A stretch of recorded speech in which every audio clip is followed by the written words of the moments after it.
다 하셨으면 뒷장을 열어보는 걸 허락합니다. 그래서 가장 많이 나오는 게 자기 유형이라는 거죠. 네. 결과가 결국에 회색 분자한테 지금 좋은 거, 이 A도 별로고 C도 별론데 내가 봤을 때 B가 좋은 건데 회색 분자가 좋은 거란 거잖아요. 지금. 극단적으로 대답하지 말았어야 됐어. 근데 이제 여기에 애매하게 대답했어야 됐어 다. 근데 여기에 전제가 나와 의미 있는 타인을 내가 대할 때의 나의 모습이 있거든요. 여기서 의미 있는 타인이라는 거는 그냥 나랑 관계한 모든 사람이 아니라 상호 영향을 주고받는 사람을 의미 있는 타인이라고 했을 때 얘기예요. 그냥 단순히 연인, 그다음에 부부 사이의 문제를 떠나서 친구 간에도 분명히 이런 애착이 형성이 되고 그 애착을 통해 내가 어떤 유형인지 어떤 식으로 관계를 맺어가는지 그걸로 인해서 그 관계에 대한 스트레스를 받는지 아니면 상처를 주는 쪽인지를 확인해 볼 수 있는 작업인 거죠. 뭐가 제일 이상하다고? A도 이상하고 C도 이상해. A도 근데 나는 이상하고 A랑 C도 C랑 동점이 나왔단 말이에요 지금. 이상한 것만 골라하셨네요. 와, 네. A와 C가 동점이라고요? 아. 불안하기도 하고 막 회피하기도 네. 하고. 이제 이거는 이제 자가 테스트고요. 이게 전적으로 이걸로 사람의 유형을 나누기보다는 이외에도 또 두 가지가 더 있는데 또 친밀감을 내가 얼마나 편하게 여기느냐에 따라서도 달라져요. 나랑 막 가까워지려고 다가오는 사람한테 저 사람 왜 저래 하면서 선을 긋는지 그 여부에 따라서도 자기가 또 A형인지 B형인지 C형인지 생각해 볼 수 있고요. 또 상대를 향해서 내가 그 사랑을 갈망하는 정도를 가지고도 또 그 A와 B와 C형으로 나뉘어요. 그 첫 번째 페이지 아래쪽에 제가 이렇게 좌표를 그어놨죠. X축에는 회피도를 두고, X가 회피죠? 네. X축에는 불안감을 두고, 네, Y축에는 회피도를 두고서 제가 이렇게 좌표를 그렸는데요. 지금 여기 그 4개의 그 각 분면마다, 낮은 회피도와 낮은 불안감을 보이는 관계를 가진 사람이 안정형이라고 하네요. 체코 있어요. 불안 회피 둘 다 있고. 그리고 낮은 회피도와 높은 불안감을 가진 사람이 이제 불안형인 거고, 그 다음에 그 불안형과 정 반대 쪽에 있는 낮은 불안감과 높은 회피도에 속한 분이 이제 회피형이고, 높은 불안감과 높은 회피도를 가진 분이 불안형과 회피형이 섞여 있는 유형인데, 이거를 전 세계적인 인류 분포에 따르면 안정형이 50% 정도가 되네요. 그래요, 완전히. 네. 그리고 불안형은 20% 정도, 그리고 회피형이 25%. 이게 서양에서 만든 거 아닌가요? 미국에서 만든 거지만 이거는 전 세계적인 통계치였어요. 회색 분자들. 그리고 회색 분자 좋지 않아요. 불안과 회피 유형은 굉장히 적은 분포이고, 이건 최근에 발견됐다고 해요. 처음에는 3가지 유형만이다라고 얘기를 했는데, 이제 이 성인 애착이 1980년대 이후에 이제 나온 이론이고, 그거보다도 더 뒤늦게 불안과 회피 유형도 간혹가다 있더라라고 밝혀졌다고 해요. 저는 이런 유형을 보게 될 줄은 몰랐어요. 네, 보게 될 줄은 몰랐습니다. X가 이렇지 않다라고 그러더라고요. 퍼센트가 이렇지 않다? 어떨 것 같으세요? 안정형이 적을 것 같다. 네네. 저기 안정형 나오신 분이 있어요? 안정형이 있어요? 안정형이세요? 역시. 불안해 보이는데. 밑에 한데도 안정형이 나와서 불안해 보이는데. 점수 점수 잘못 쓰신 거 아니야? 못 믿겠어. 메모에 안 들어가는 것만 쓰신 거 아니야? 아니 근데 사실 이게 단지 뭐 그게 아니라 이렇게 뭔가 상호 관계가 있는 사람이다라고 얘기하시면서 갑자기 여동생이 제 상대로 딱 들어오니까 이게 조금 바뀌어야 될 것 같다는 생각도 좀 들었어요. 그러니까 저는 그 일반적인 관계, 일반 관계를 생각하면 이렇게 되고, 사실 뭐 파트너가 멀리 하기 시작하면 나 때문일까 걱정된다 이런 게 일반 관계에서는 굳이 좀 막 연루되지 감정이 잘 안 되는. 그럴 수도 있지 않아요? 여동생이면 그냥 일반 관계에서도 그럴 수 있죠. 그렇게 하면 어떤 다시 유형에 해야겠는데? 따라서. 그러니까 상태를 또 네. 바꾸니까 다른 생각이 들어요. 한국 사람들이 굉장히 관계지향적이고 관계 속에서 벗어나는 것에 대한 두려움이 굉장히 많은 게 일반적으로 나타나는 현상인데, 이걸 안정형이 많다라고 얘기하는 게 조금 저는 이해가 좀 안 가요 지금. 그러니까 사람들하고 이렇게 얘기를 해보다 보면 관계가 깨질까봐 말을 못하는 게 항상 있거든요. 그게 굉장히 많은데 그러면 우리가 안정형이 많다? 세 약간 번째 좀- 페이지 애착부터 해서 한번 쭉 다시 짚어가면서 다시 한번 그 문제에 대해서 다시 같이 얘기를 나눠보도록 해요. 네, 일단 애착이 뭐냐 많이 들어서 너무 식상한 이야기도 주제일 수 있죠. 근데 주로 애착하면은 어린 영유아 때 주 양육자인 부모와의 엄마와의 특히 관계를 두고 이제 애착을 많이 말을 하는데요. 이제 그 가장 이상적인 부모와 자녀 간의 관계는 아이가 뭔가 요구를 했을 때 민감하게 반응을 하고 거기에 적절한 피드백을 주고 그래서 아이한테 세상은 너를 지지하고 있고 살아볼 만한 곳이고 그렇기 때문에 너는 존중받아야 되고 의미 있는 애야 라는 느낌을 주는 그런 관계가 안정적인 거겠죠. 근데 그런 애착 관계가 아니고서도 이제 두세 가지의 더 애착 관계가 있다고 하는데요. 이 애착이라는 거는 1950년에서 60년 요때 그 보울비라는 학자랑 그다음에 또 아인스워스라는 학자를 통해서 이제 알려지게 된 이론인데 이 보울비는 우리 그런 얘기 많이 들어봤죠. 오리가 맨 처음에 알에서 깨어나와서 처음 움직이는 대상을 자기 엄마로 생각하고 그냥 맹목적으로 쫓아다닌다. 그거를 이제 그 부분에 이제 의문을 가지고 동물의 그런 행동에 대해서 그 공부를 하다가 이제 발달 심리학 쪽에서 이 보울비라는 분이 이 의견을 냈는데요. 그다음에 또 할로우라는 분이 있어요. 이 애착을 말할 때 할로우라는 분의 이론도 꼭 설명하는데 그 뭐냐면 그러니까 어린 새끼 원숭이한테 이제 젖이 나오는 우유병이랑 양쪽에 그리고 한쪽에는 그냥 철사로 된 엄마 모양을 한 철사로 된 그 우유병에 또 한쪽은 헝겊을 감아놓은 그 우유병을 꽂아놓고 아기 그 원숭이를 실험을 했대요. 그랬더니 대부분 많은 시간을 둘 다 엄마는 아니잖아요. 먹이는 둘 다 똑같은 조건에 나오는 상황이고 그런데 한쪽에는 헝겊만 감아놓고 한쪽에는 젖병에 있는 철사 엄마를 뒀어요.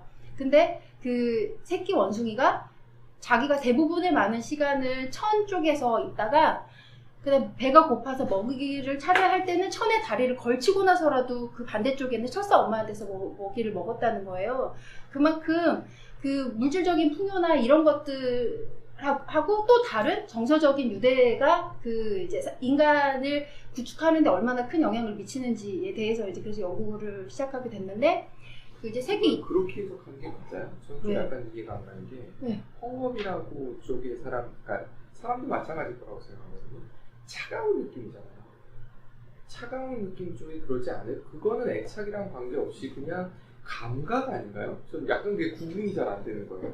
왜 그걸 감정적인 애착으로 보고 있는지가 항상 제 심리학 책들을 이것저것 읽다 보면 재밌는 게 똑같은 심리학 실험을 가지고 어떨 땐 이렇게 해석하고 어떤 사람은 이렇게 해석하고 막 해석을 다 이해하는 걸 되게 많이 봐요.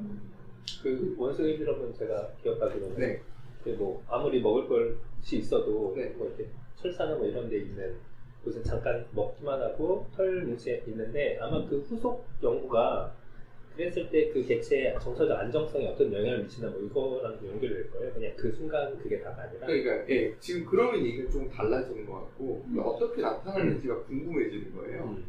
그러니까 그 상황만 보면 아무런 관계 없이 그냥 거의 모든 생물이 그런 행동을 할 것 같아요. 그건 애착이랑 관계 없이 그냥 차가우니까. 차가우니까 그러면 차가우니까. 그게 차갑지 않은 플라스틱이라고 한다면 플라스틱도 느낌은 별로 안 좋거든요. 사람들이 열선을 깔아줘야죠. 열선 그리고 그걸 미래를 가린 것 같아요. 근데 이제 그게 사실은 생각해 보면 애착의 가장 기본적 요소는 그런 촉각적 느낌에서 기인한다고도 볼 수 있는 거죠. 그렇죠. 그렇게도 네. 볼 수 있죠. 왜냐하면 그런 차갑거나 뭐 이런 것들을 만약에 인간의 감각 체계가 차갑거나 딱딱한 것들을 친숙하게 받아들이는 그런 감각 요소를 갖췄다면 그런 것들을 통해서 애착이 길러진다 해서 우리는 나무토막과 뭐 철망과 이런 곳에서도 잘 할 수 있겠지만 원래 그러니까 신체에서 기반한 감정이라는 의미에서 그게 해석될 수도 있다고 생각한다. 그게 단지 차갑기 때문에 걔가 안 가 있는 거니까 또 의미가 없어가 아니라 그렇게 따지면 원래 애착의 기본 요소 중에 하나 따뜻하고 포근한 어떤 촉각도 매우 큰 영향을 미치니까 뭐 사람들 사이에 뭐 포옹을 한다던가 아니면 스킨십을 자주 한다던가 이런 것들이 매우 큰 의미가 있다 이렇게.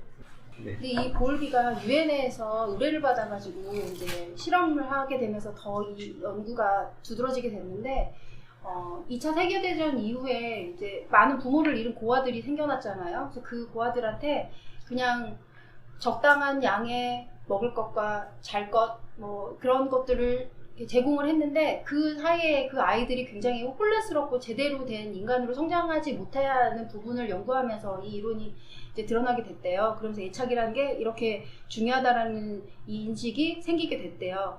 그리고 또 애착은 어떤 사람은 또 이렇게도 말을 하더라고요. 그러니까 어린 아이가 가진 무기일 수 있다고. 부모로 하여금 자기를 계속 돌보게 하는 어떤 요소이기 때문에 그걸로 인해서 생존하고도 직결되는 그런 의미를 갖는다고. 이렇게도 얘기를 하더라고요. 그리고 이 생존에 관한 거기 때문에 이 애착의 대상이 뭐 자기를 거부하거나 애착의 대상이 더 이상 자기한테 가까이 있어주지 않았을 때 그 느끼는 그 감정은 그 성노포보다도 더 강렬하대요.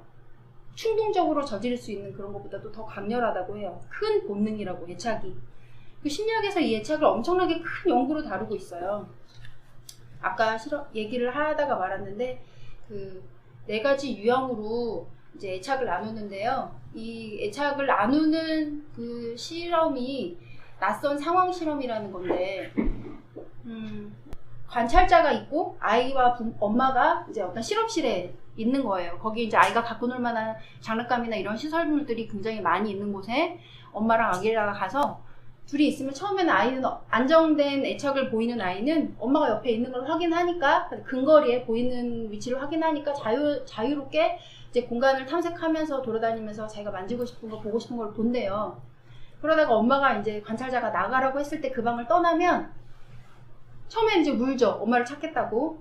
그리고 다시 일정한 시간이 지나서 엄마가 돌아오면 엄마한테 가서 울던 울음을 그치고 그냥 다시 엄마가 있는 걸 확인하고 또 다시 아까처럼 잘 논대요. 이게 이제 안정 애착이고, 그다음 불안정 회피 애착은 평상시에 이제 그 부모로부터 그런 민감하게 반응을 좀 받지 못한 상황이 이제 아이한테 익숙해져서 새로운 사람이 있거나 아니면 그 공간이 낯설거나 부모가 나가거나에 전혀 개의치 않고 그냥 평상시대로 상황을 그냥 나갔는지 안 나갔는지 관심도 안 두는 그런 유형이 이제 회피 애착. 그리고 이제 불안정 저항 애착이 이제 불안형 애착인데요.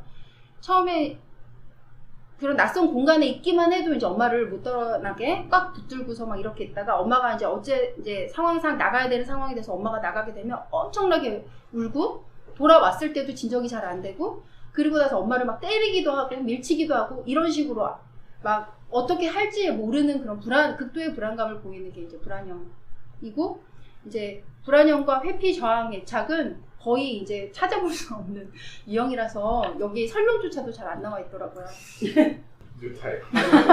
그래서 근데 이제 이 애착 유형에 따라서 안정 애착을 가진 아이들이 이제 또래 관계에서도 좋은, 더 유능한 이제 그런 상황들을 보여서 공격도 덜하고 뭐 친구 관계실도 좋다고 합니다. 이 안정 애착에서 가장 중요한 요소는 아까 말한 부모가 민감하게 아이한테 반응을 해야 되는 부분이고요. 그다음에 그 애착이 또 중요한 이유가 내적 작동 모델이라는 거를 아이가 스스로 만든대요. 그러니까 부모로부터 그런 그 양육자와의 관계를 통해서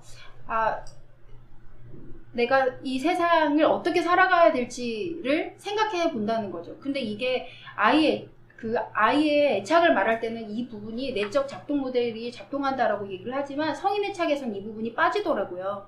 이제 자기가 뭐 책을 통해서라든가 아니면 뭐 자기한테 영감을 주는 뭐 다른 것들을 통해서 이 부분을 채워나가기 때문에 그런 것 같아요. 질문 하나만 좀 할게요. 제가 헷갈려서. 네. 안정애착은 그 양육자가 민감하게 반응을 할 때, 회피애착은 반응을 안 할 때. 그럼 불안애착은 뭐예요? 해줄 때도 있고 안 해줄 때도 있을 때. 가장 나쁜 일관성 없는 부모가 불안형을 키우는 거죠. 그러니까 아이는 믿을 수도 없고 그렇다고 안심할 수도 없는 거예요. 내 부모한테 안전한 안식처, 그다음에 안전기지라는 느낌을 못 받으니까. 회피는 늘 그냥 자기 혼자 있었던 게 익숙해지기 때문에 그냥 그런 거에 개의치 않아 하는 거고. 성인의 착 할 건데요. 이거는 1980년대 이후에 나온 이론이라고 아까 제가 말씀드렸고, 뭐 연인, 부부, 친구 관계 모두 해당한다고. 제가 성인의 착의 주제를 삼은 이유 중에 하나가 이제 동네 엄마들을 봤는데 한 엄마가 다른 한 엄마를 너무 좋아하는 거예요. 이성처럼. 근데 이제 그러니까 몰랐어요. 그 상황이 다 종결된 이후에 이제 너무 고민을 하면서 얘기를 하는 부분을 들었는데, 그래서 이제 너무 좋아했대요. 근데 이제 그 분이 둘이 좋아해서 막 엄청나게 왕래도 막 많이 그랬는데 갑자기 어느 날 이제 피곤하다고 이제 그만하자고 그래가지고 결별을 했다는 거예요. 그래서 내가 그 말을 듣고 니네 사귀었냐? 이렇게 얘기를 했거든요. 아무 생각 없이. 근데 너무 자기가 막 눈물을 뚝뚝 흘리면서 진짜 자기 너무 그런 고민을 했다는 거예요. 그러니까 남편으로부터 이제 채워지지 않는 부분을 이제 외부의 사람들을 찾았는데 같은 동성이니까 뭐 그런 생각 없이 좀 심적인 의지가 되면서 이제 아이들을 같이 키우는 고민을 나누다가 보니 자기 통례를 다 털어놓고 그걸 받아주는 상대가 있어서 너무 좋았는데 이제 어느 한쪽에서 좀 그게 힘들어지는 상황이 됐나 봐요. 그래서 이제 거절을 한 걸 두고 한 달여를 밖에를 못 나오고 얼굴이 막 헬쓱해져가지고 그런 걸 보고 제가 깜짝 놀랐어요. 그래서 이게 성인의 착이 이게 단순히 그 이제 남녀 간의 이성 간의 문제를 넘어서 그냥 동성 간에도 뭐가 있나? 그래서 좀 찾아보다가 더 이제 재미나게 이걸 해봐야겠다고 생각을 했거든요. 그건 어떤 경우예요? 네. 그분은 어떤 경우라고 결론을? 그러니까 저한테 얘기한 친구는 불안형이었고 그분을 거절했던 친구는 회피형이었어요. 그리고 이 성인의 착을 제가 찾아보면서 보니까 이제 막 연애를 시작하려고 하는 커플부터 결혼 40년, 50년이 된 부부까지 모두 다 이 세 가지 유형 안에 속해 있대요. 제가 요약 정리했는데요. 애착의 핵심 개념은 가까이에 있는 의미 있는 타인이 나한테 신체적 그 정서적으로 피난처가 되어줘야 되고 나에게 세상을 탐색하게 하고 자신의 잠재력을 발휘하게 해주는 안전기지의 역할을 하는 사람과 애착을 갖는 거라는 거죠. 그리고 그렇게 해서 애착을 갖는데 이 사람이 사라져 버린다면 그걸로 인한 그 엄청난 충격, 강한 스트레스가 유발된다. 이게 아동기 애착하고 성인 애착하고 연결이 똑같아요. 예, 아주 똑같아요. 성인이 돼서 아까 말씀하셨듯이 뭐 책을 본다든가 그건 일부분이야. 극히. 전할 수 있는 가능성은 일부. 굉장히 적고 나머지는 그러니까 그 애착, 아동 애착이 고착이 돼서 성인 애착까지 연결이 된다고요. 근데 또 이런 경우도 있을 수 있죠. 내가 부모하고 안정형의 애착을 유지했는데 어떤 이유로든 부모가 이혼을 해가지고 상황이 달라질 수 있잖아요. 이때는 또 얘기가 조금 살짝 다를 수도 있는 것 같아요. 근데 어쨌든 아동 때 맺어졌던 그 애착 관계를 가지고 평생을 살아가는 것 같은데 이제 어른이 돼서는 여기 뒤에도 나오는데 4년, 그러니까 일부에 한해서 4년마다 한 명 정도? 아니야. 제가 뭐라고 했냐면요. 4년마다 그 주기가 달라질 수도 있대요. 왜 4년이에요? 응? 왜 4년? 그러니까 평균, 네. 뭐가 그리고 달라져요? 자기의 타입이 애착형, 그러니까 내 유형이 달라질 수 있다고. 4년 정도마다 달라질 수 있다고. 그거는 아마 제 생각인데요. 연애 상대가 달라지면 자기 유형이 달라지잖아요. 내가 관계를 할 때 항상 A 타입으로만 관계하진 않거든요. 어느 때는 내가 B 타입일 수도 있고 C 타입일 수도 있고 바뀌어가는데 그걸 두고 아마 하는 말인 것 같아요. 자기가. 이게 한 사람이 보통 비슷한 애착 형태를 띠는 거예요. 대부분 크게 안 바뀌고. 그러니까 뭐 예를 들면 부모랑은 뭐 안정형 애착을 형성했던 사람이 뭐 다른 배우자나 이런 관계에서는 좀 불안정한 애착을 형성하거나 이런 경우는 보통 없다고 봐요. 어떤 유형을 만나느냐에 따라서 변하는 것 같아요. 어떤 유형이느냐에 따라서. 상대에 따라 다르다. 네, 상대에 따라 다르다. 그러니까 내가 그 사람이 나한테 영향 미치고 있는 의미 있는 타인일 경우 그냥 지나치는 사람은 아무 의미가 없고. 아까 말씀하셨던 대로 누구를 떠올리냐에 따라서 이 결과값이 굉장히 달라질 수 있다는 얘기가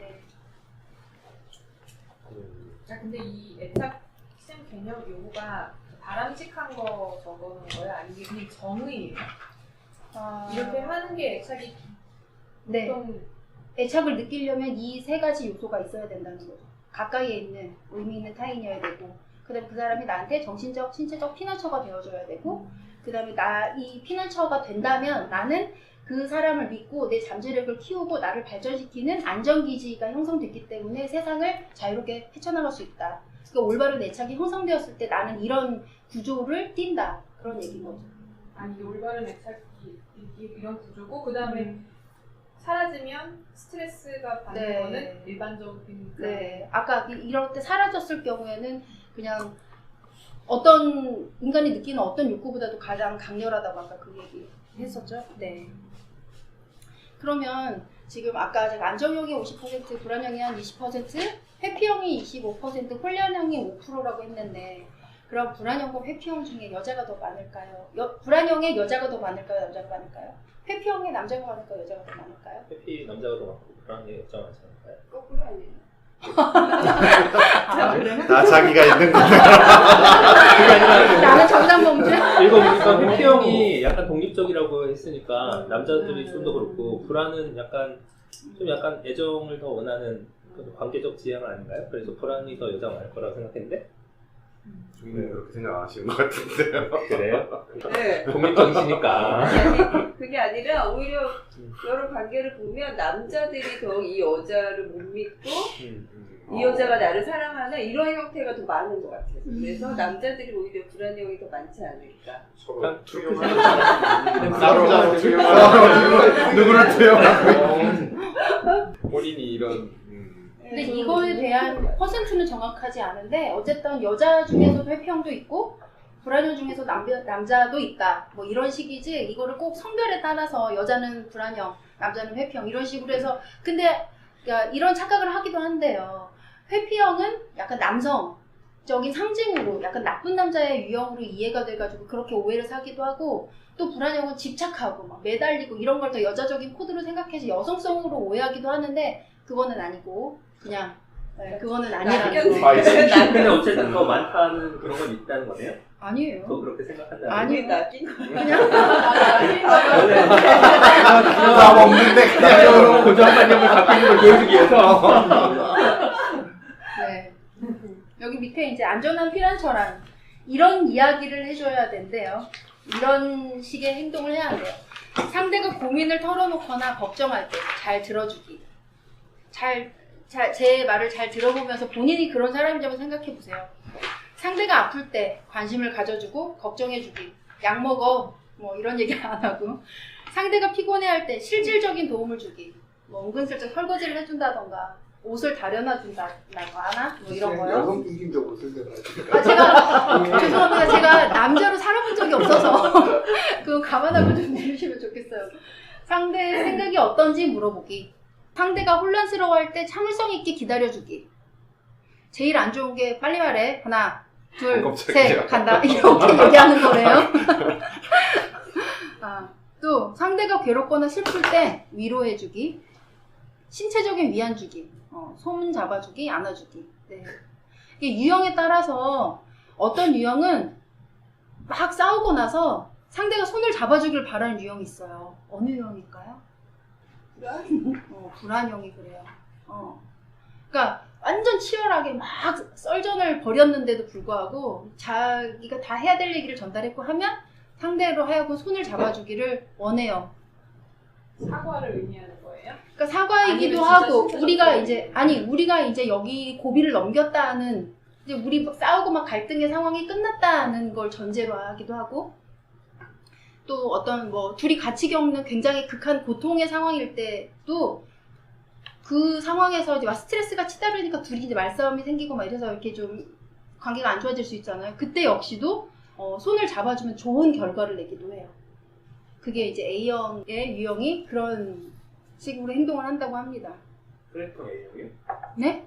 무슨 A형? 여기 A형. 불안. 불안형. 아까 A형이요? 계속 틀려. 혈액형 A 말고 불안형. 네, 불안형. 이번에는 안전기지인데요. 상대의 일을 또는 활동을 지지해주기. 이런 거 되게 많이 오류를 범하는데 여자가 집에서 이제 육아를 전담하게 되면 하루 종일 뭐 했어? 무심결에 하는 이런 말을 상대로 하여금 안전기지라는 인식을 삼지 못하게 한대요. 또 상대의 말에 관심과 호기심이 있다는 거를 느끼게 해서 그 영혼 없는 대답 응 아니 이거 말고 가끔은 되짚어주는 질문을 던져라라고 얘기하더라고요. 어감의 문제 아닙니까 이거 어감. 진짜뿐만 아니라 그 다음 이야기도 이제 질문을 해볼 수도 있겠죠. 관심을 가져주고 걱정해 주는 걸 수도 있잖아요. 하루 종일 뭐 했어가. 하루 종일 뭐 했어? 이게 안 좋게 표현해서 그렇지. 오늘 뭐 했어? 관심 가져주고 걱정해 주는 거잖아요. 하루 종일 집에서 뭐 했는지 관심 가져주고 걱정해 주는 걸 수도 있지. 말투에 따라 다른 거잖아요 지금. 이 남자 쪽에서 쭉 한번 다시 읽어보시죠. 남자 버전으로 수정을 해볼까요? 이게 남자 버전을 한번 다시 만들어. 지난주로 가고 있는 듯한 느낌이 오는. 하루 종일 식구석에서 이거예요.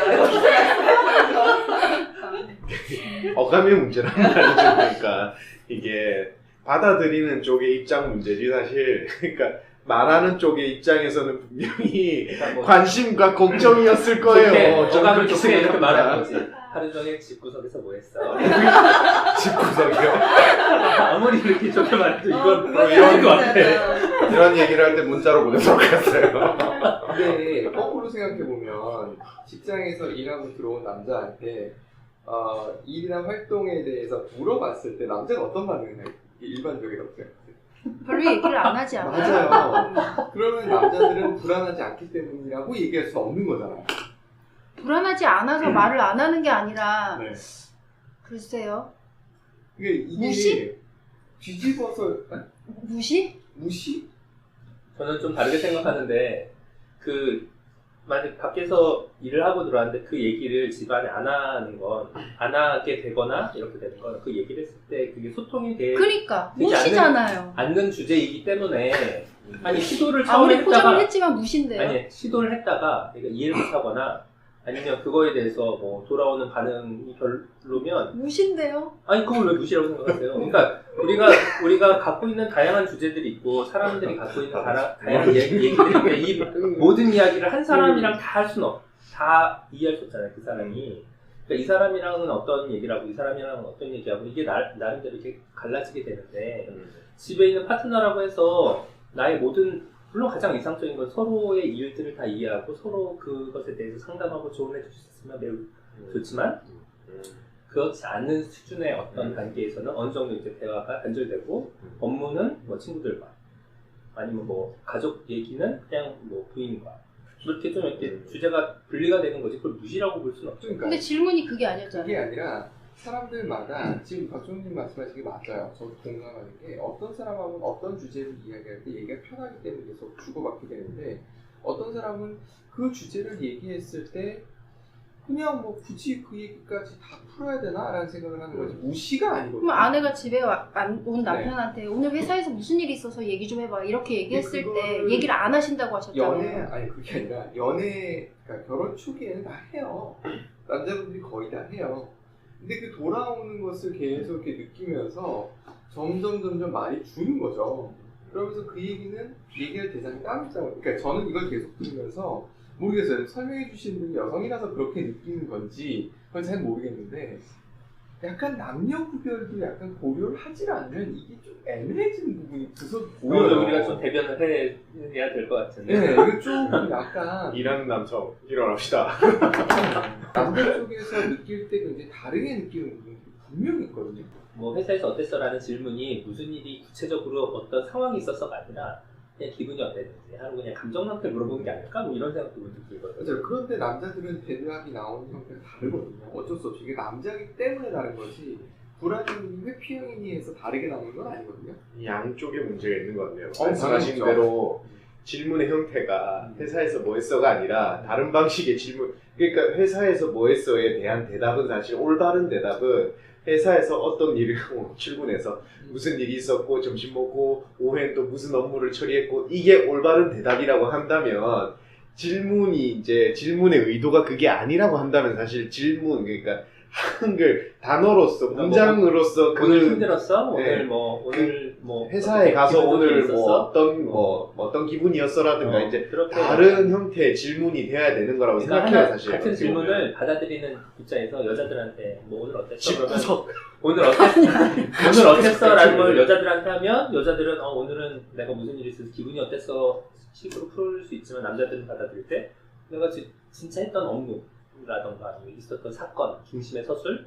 물론 거기에 이제 사람 유형에 따라서 감정을 잘 표현하는 사람도 있고 아닌 사람도 있겠죠. 이제 그거에 따라서 이제 그건 이제 파트너의 관계에 뭐 이렇게 서로 이렇게 속내를 잘 털어놓거나 감정을 잘 소통하거나 그건 좀 달라질 수 있겠지만 어쨌든 간에 그걸 이게 그게 일부러 무시하거나 그게 아니라 그거는 이렇게 좀 다르게 생각해야 될 것 같아요. 질문했던 거는 일의 내용을 질문했기 때문에 일의 내용을 대답하면 설마요. 아니 그렇게 돼요. 누굴 남자들이 그렇게 질문했다고? 받아들여요. 에이, 그러니까. 남자들이 그렇게 일의 받아들이는 내용을 회사 갔다 왔는데 오빠 그래서 그 했던 프로젝트 어떻게 이걸 왜 내가 물어봐요? 그런데 오늘 남자들이 혹시 그렇게 재밌는 돼요. 일 있었냐? 이걸 그렇죠. 물어본 거죠. 그게 그러면- 저는 그래서 항상 이런 일이 생길 때마다 재밌는 일이 있었냐고 물어봤지. 그러니까 회사에서 뭐 했냐고 물어보지 말고 정확하게 원하는 리드를 정확하게 아니 착하면 뭔 소리야? 텍스트가 그 잘못된 번역이에요. 회사에서 재밌을 만한 일이 그렇게 저는 많나. 항상 회사에서 오늘 뭐 했어? 그러면은 항상 쇼킹한 거, 뭐 누구 싸운 얘기, 뭐 이런 거 저한테 얘기하거든요. 합의가 됐잖아요. 그거는 그건 이렇게 당연히 인사말이니까 그렇게 그 정도로. 찰떡같이 얘기하면 이제 콩떡으로 알아들으시니까 잘 그렇게 대답을 해주시는 거고 사실 맞아요. 회사에서 무슨 일 있었어라고 물어보면 회사에서 있었던 일을 사건 중심, 시간 중심으로 서술하는 게 맞는 대답이잖아요. 근데 회사에서 뭐 했어 이런 질문 자주 해요? 저는 안 해요. 처음에는 수가 없어지신 거 아니에요? 요즘 해주셔야 될 것 같은데. 기분이 좀 안 좋아 보이거나 이러면 아. 좀 무슨 일이 있었나 무슨 일이 있었어 이러지. 그래도 대답은 잘 안 해. 별일 없었어 이러고 말지. 근데 이제 기색이 안 좋아 보이니까 그런 날은 좀 맞춰주려고 하고 이런 거지. 회사에서 뭐 했는지 하나도 안 궁금한데 난 그런 식의 질문을 또 없는 저도 거 같아. 남녀 차이가 성향 근데- 차이 아니에요. 누구는 그런 시시콜콜함이 항상 궁금한 사람도 있고 제가 봤을 때 그게 되게 애착이 중요한 애착이라고 남편보다 생각하는 사람도 있고 자녀분한테 오면 그게 학교에서 뭐 했어 물어보시죠. 생각이 안 학교에서 들어요. 뭐 했어 또 그러니까 물어보죠. 그러니까요. 애착이 옮겨가는 거예요. 제가 생각하는 거는 좀 아닌 사람도 지금 있고 얘기하는 포인트는 애착하고는 무관하다라고 느끼는 거예요. 앞에 얘기했던 애착, 불안, 회피 이거에 대해서는 이해를 했어요. 근데 지금 얘기하고 있는 이 내용은 그 부분이 아니라 이건 소통의 문제라고 생각하는 거예요. 이건 다른 문제라고 느껴지는 거예요. 그러니까 소통, 여기 제가 전제가 그랬잖아요. 나의 가까이에 나한테 의미 있는 타인 중에 나하고 상호 영향을 주고받는 네. 그 사람과의 소통의 얘기니까 그 소통의 그 전반적인 기제 안에는 이 사람으로부터 내가 피난처이고 안식처인지가 확인이 돼야 되고 그 다음에 그 사람이 안전기지로서 어떤 역할을 하는지 그런 관계 없는데 저를 이게 돌아보면 그거랑 무관하거든요. 얘기를 한번 해봐요. 그러니까 저는 와이프에 대해서 생각할 때는 굉장히 편안한 안식처라고 생각을 해요. 하지만 그렇다고 해서 이거하고 좀 다른 느낌이거든요. 해평이다. 그런 나 아니, 맞아요. 그렇긴 한데 그렇기 때문에 그렇게 느끼는 거일 수도 있어요. 그렇다면 남자들 중에 저 같은 사람들이 은근히 많던데 그렇게 하면 안 된다고 제가 아까 말씀드렸잖아요. 그러니까 맞습니다. 그게 아니라요. 항상 심리학 테스트라는 느낌이 있는데 이게 진짜 나의 모습과 진짜 나의 속내와 이렇게 해야 된다라는 어떤 그 어떤 그런 이렇게 살아야 되고 이런 걸 선택해야 되는 올바름의 가치가 항상 이렇게 그 설문을 할 때마다 상충되는 걸 느끼거든요. 그래서 어떨 때는 어떤 질문에서는 이렇게 올바르게 내가 행동해야 되는 기준으로 체크할 때도 있고 어떨 때는 내 마음을 체크할 때도 있어요. 그래서 항상 어렸을 때부터 이런 심리학 테스트를 할 때마다 두 가지 버전으로 했죠. 두 가지 버전을 둘 다 하지 않고 이게 혼동되는데 이게 좀 이 질문이 문제가 있는 거 아닌가 이런 생각을 되게 많이 했어요. 그래서 그걸 몇 번 하다 보니까 그래서 그런 걸 방지하기 위해서인지 질문을 중복해서 계속 넣더라고요. 맞아요. 네네. 그럼에도 그래서 불구하고 어디까지 이게 거짓말을 했는지 안 네, 했는지를 그럼에도 알아내는 불구하고 거죠. 체크되지 않을 거라는 거는 이 질문을 만든 기준이 이 한국 사회와 좀 다른 문화권에 사는 사람들이 만들었기 때문이라는 생각을 했어요. 어떤 생각을 했냐면 아까도 잠깐 세훈님께서 말씀해 주셨지만 서양 애들은 나를 기준으로 세상을 바라보고 나의 판단과 나의 행동을 기준으로 하기 때문에 나의 성향을 파악하는 게 더 중요하다고 생각하는 거예요. 나의 성향을 파악해서 내가 어떤 사람이고 나는 어떤 선택을 하는지가 가장 우선순위가 있기 때문에 내가 받아오는 질문에 대해서 선택은 나의 기준이다 라고 자신있게 말할 수 있지만 한국 사회 같은 경우에는 관계 중심이 좀 더 가깝기 때문에 내가 행동해야 될 올바른 기준은 내 안에 있지 않고 사회적 관계 속에서 이 사람과 대할 때는 이런 옳은 방향이 있고 이 사람과 대할 때 이런 옳은 방향이 있고 친구를 대할 때, 가족을 대할 때, 회사 사람을 대할 때가 내가 행동하는 그 수위와 정도가 다 다르잖아요. 그러니까 당연히 나는 맞춰야 될 기준이 내 안에 100% 있다라고 말하기 어려운 거예요. 그러니까 불안형이라든가 안정형이라든가 회피형이 생기는 것이라든가 이런 것에 대해서 충분히 공감이 되거든요. 그런데 요 내용들 들어주기 뭐 이런 부분에 대해서는 공감하기가 굉장히 어려워지는. 자, 이거를 남자 버전 한번 바꿔보죠. 안전한 피난처. 근데 이건 사실 그 유형별로 그런 그 좀 다를 거 원하는 바가 달라지지 네, 않나요? 맞아요. 그러니까 사람들마다 원하는 피난처가 적당히 내 방을 만들어주고. 근데 굉장히 재밌는 뭐 이런 거. 맞아요. 있어요. 집안에서 내 방을 갖기 이런 게 필요하다. 뭐 이런 생각을 했어요. 맞아요. 남자들 같은 경우는 대체적으로 자기 방을 갖고 싶어요. 자기 온라인이 되는 혼자 살아. 내 방. 남자들은 잘 들어주거나 이런 거보다는 그냥 혼자 있는 시간이 더 의미 있어요. 그 화성에서 온 남자 금소에서 저 온 그거 남자. 너무 싫어요, 근데 진짜. 그 부분에 굉장히 공감할 수 있는 부분 중에 많은 게 그런 게 있거든요. 그 남자들은 가끔가다 고민이 생기면 몸속으로 들어가는 게 남자들이 일반적인 형태라는 거예요. 그런 건 공감이 되거든요. 거의 대부분의 예외는 있어요. 거의 대부분의 남자들이 공감을 하는 형태거든요. 근데 기분이 좋든 나쁘든 실제로 그렇거든요.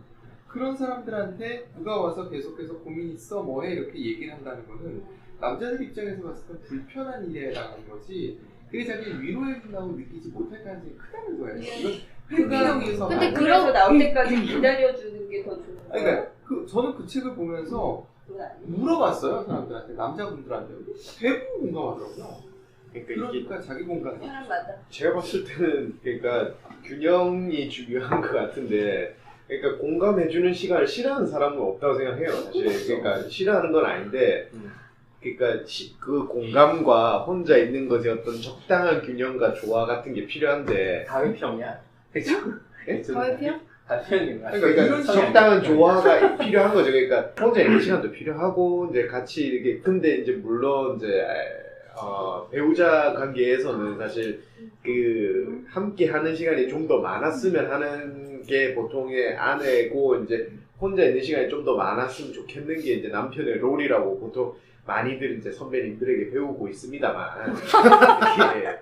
그렇지만 제가 봤을 때는 그렇게 생각은 안 들어요 사실. 예. 저는 지난번에 그 나영님께서 발표하셨던 부부 관계 속 이야기 그때 얘기가 좀 떠오르거든요. 사실 그때 그 사람들이 파트너 배우자한테 원하는 것이 뭐 5가지 정도의 유형이 있대요. 그러니까 이렇게 자기가 원하는 바가 있다는 거, 욕구가. 그래서 그 욕구를 채워주면 관계가 좋아지고 그 욕구가 상충되면 좀 안 맞고.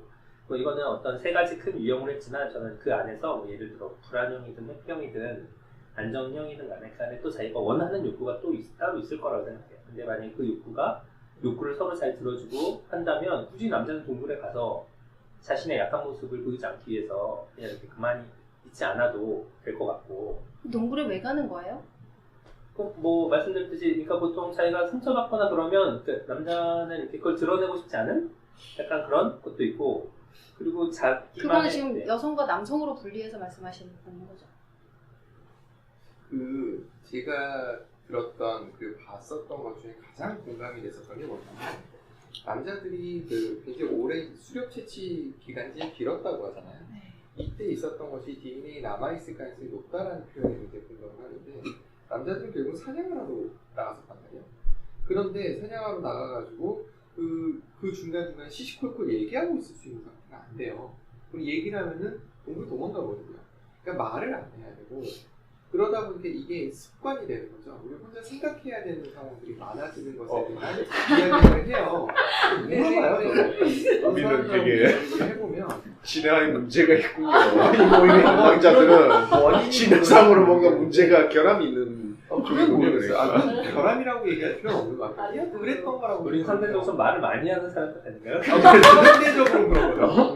그럼에도 불구하고 제가 봤을 때 절대적으로도 충분히 말이 많은 것 같은데 굳이 상대적으로 생각하지 말고 절대 수치도 예, 충분히. 네, 그런 생각이 좀 들긴 하더라고요. 근데 제가 이거 유형을 나누면서 제가 재밌었던 게 불안형 여자가 연애를 만약에 하게 된다면 어떤 유형의 남자와 연애를 할 것 같으세요? 1번 안정형, 2번 회피형, 3번 불안형. 불안형. 불안형? 회피형. 안정형? 회피형? 안정형. 자, 정답이 아닌 것부터 말할게요. 불안형? 아니에요? 불안형은 아니에요. 불안형은 좀 불안하지 않아요? 같이 그럼 뭐 그냥 일단 자기가 갖지 못한 것들을 가진 상대한테 매력을 느끼잖아요. 근데 일단 안정형이 아닌데 이유는 안정형은 자기가 굳이 연애를 할 대상을 찾아 나서지 않는데요. 그냥 그러니까 나는 연애 필요 없어 이런 상황은 아닌 것 같고 일단 애착에 대한 욕구가 가장 강렬한 게 불안형이기 때문에 어쨌든 연애를 하려고 애를 쓰는 거는 불안형이 굉장히 높고 그거에 비해서 안정형은 연애가 아닌 다른 것들도 충분히 본인이 자기한테 애착을 주는 다른 것들이 있기 때문에 연애에 매달리지 않기 때문에 그렇대요. 그리고 또 안정형이 불안형한테는 매력적인 요소가 별로 없대요. 그러니까 뭐라고 해야 되나 너무 솔직하고 너무 단도직입적이고 그러니까 그 뒤에 꼼수나 술수가 보이지 않는 그런 유형이라서 재미를 못 느낀대요. 좀 지루하게 느껴진대요. 안정형이? 그리고 불안형한테 안정형이 그러니까 불안형이 느꼈을 때 입장이에요. 그런데 그렇다면 이제 회피형과 연애를 할 가능성이 굉장히 높은데 회피형은 아까 제가 나쁜 남자 유형으로 회피형을 설명했잖아요.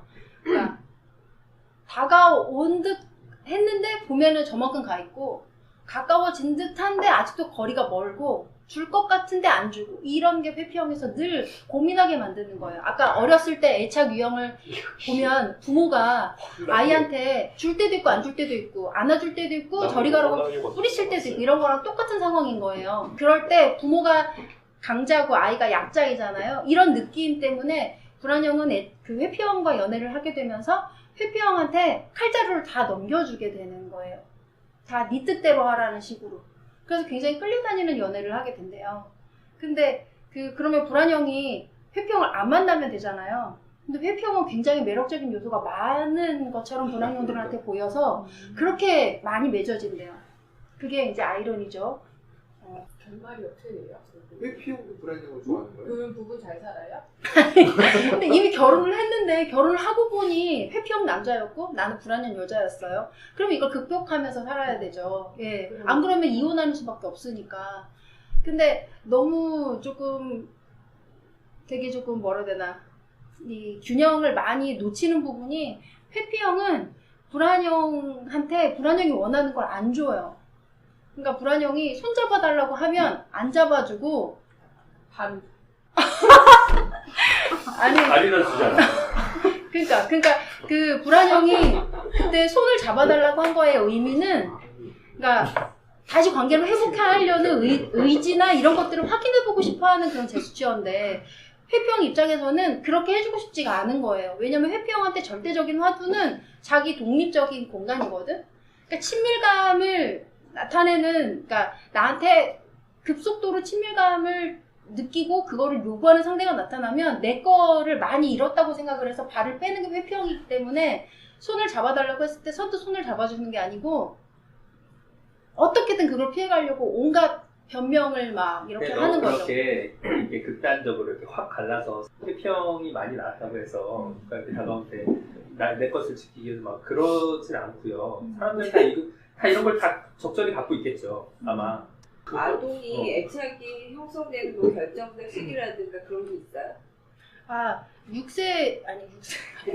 6개월서부터는 이제 그 낯선 이와 나한테 그 친밀감을 느끼게 하고 젖을 주는 엄마를 구별할 줄은 알고요. 3세 안에 그 애착이라는 게 많이 형성이 되는데 3세가 지난 이후부터는 내가 여기 있으면 엄마가 지금 바쁘지만 내가 원하는 걸 조금만 기다리면 해줄 거야 라는 걸 인지하게 된대요. 그러니까 그거는 형성된 애착으로 인해서 이제 얘는 이 애착을 갖고 계속 살아간다는 거잖아요. 아까 말씀하신 네, 그러니까 그게 굉장히 많은 부분이지만 이게 변하지 않는 건 아니라고. 가변적이기는 한데, 그러니까 커가면서 나한테 또 다시 의미 있는 타인이 들어오면 그 사람의 영향으로 변하기는 하는데, 일단 어렸을 때 그 애착을 가졌던 건강한 애착을 가진 사람이 안정형으로 갈 가능성이 훨씬 더 많다라는 건가요? 건강한 애착이 안정형.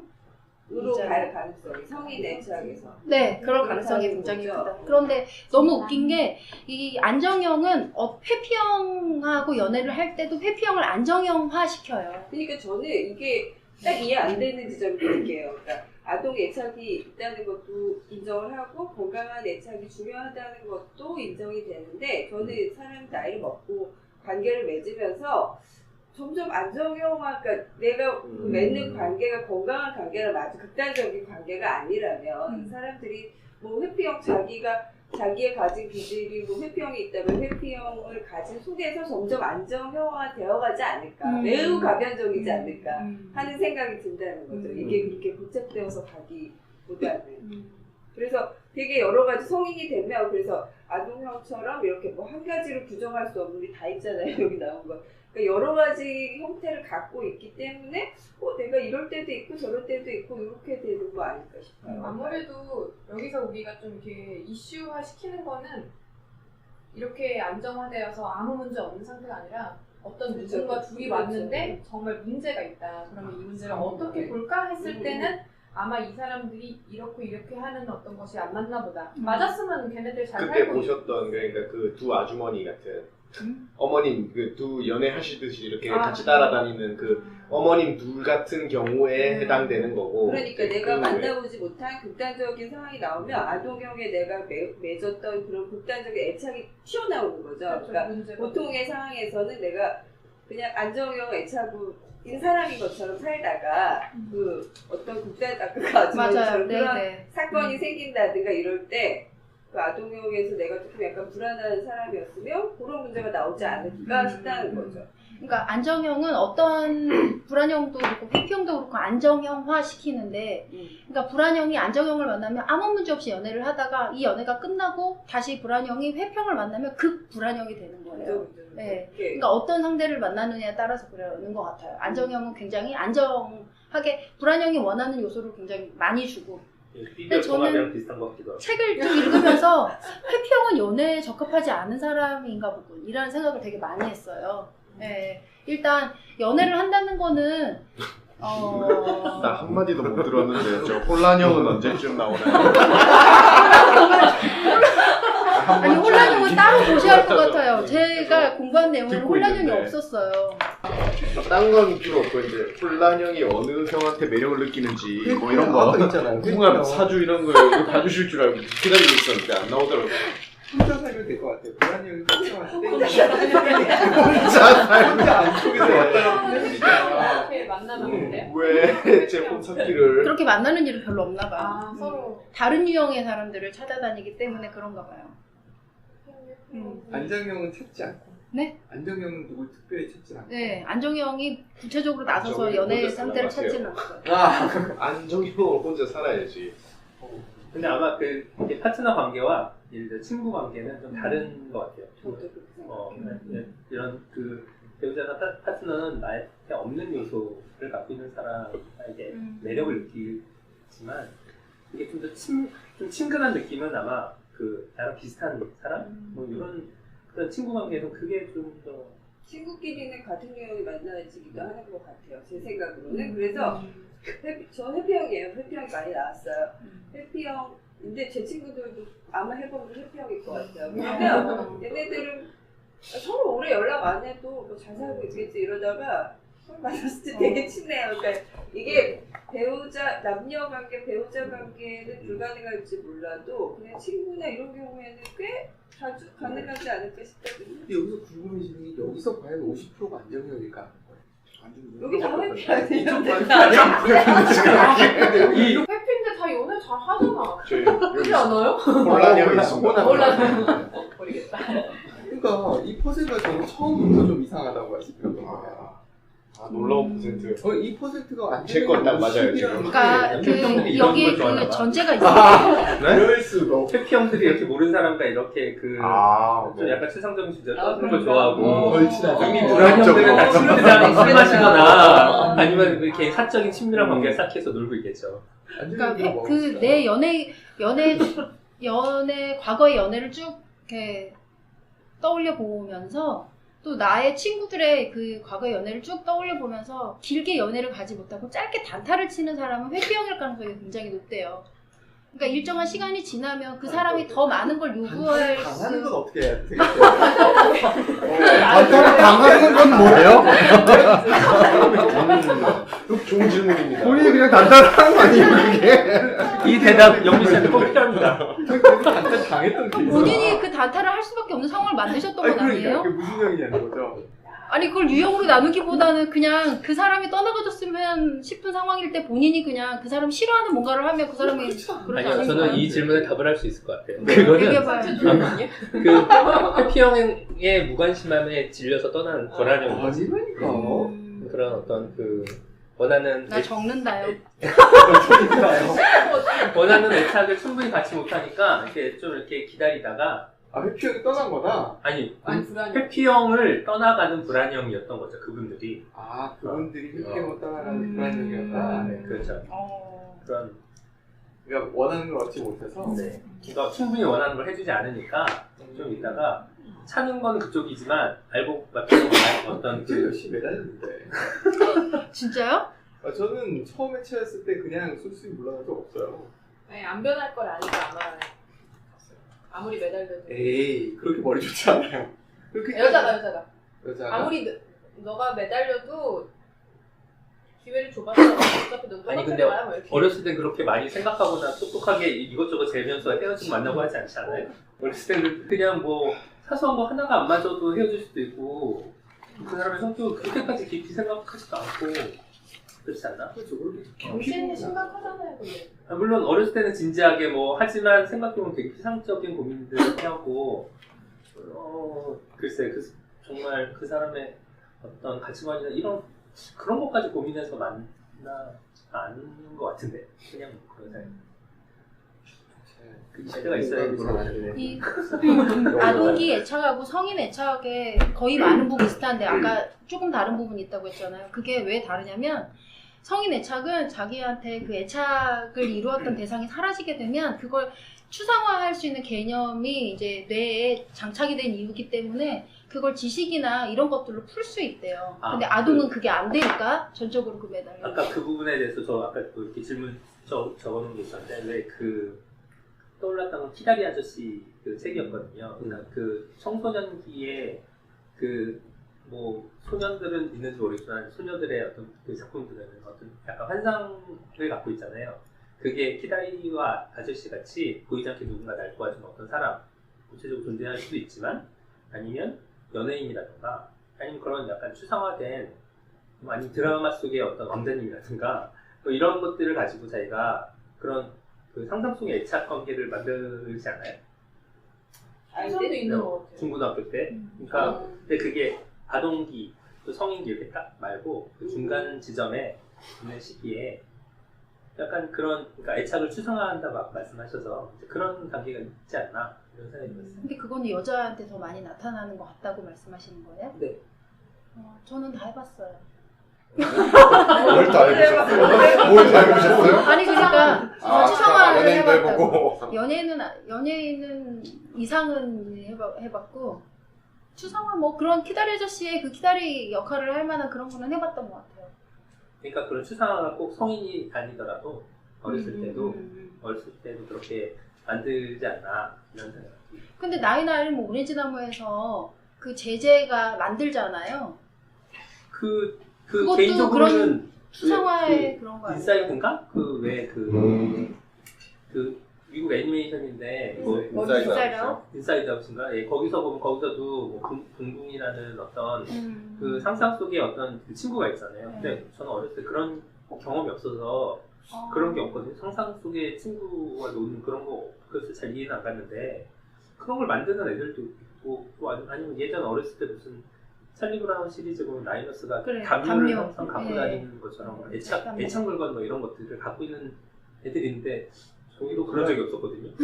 그래서 불안은 아니에요. 그냥 그걸로 인해서 마음의 자기가 안정화가 될 수 있는 뭐 어떤 기제? 뭐 이런 거인 거죠. 그러니까 그런 것들이 그 사실은 추상화 능력이 어렸을 때 별로 없지만 나이가 든다라고 말하는 것이 좀 안 맞는 것이 아닌가 라는 생각이 들어요. 왜냐면 그렇게 그 나이 때별로 그렇게 애착을 갖게 되는 어떤 상징물들이 다 이렇게 존재해서 어릴 때 어떤 무슨 인형이라든가 아니면 중고등학교 시절에 무슨 연예인이나 혹은 뭐 어떤 상상 속의 어떤 명단님이라든가 아니면 성인이 돼서도 그렇게.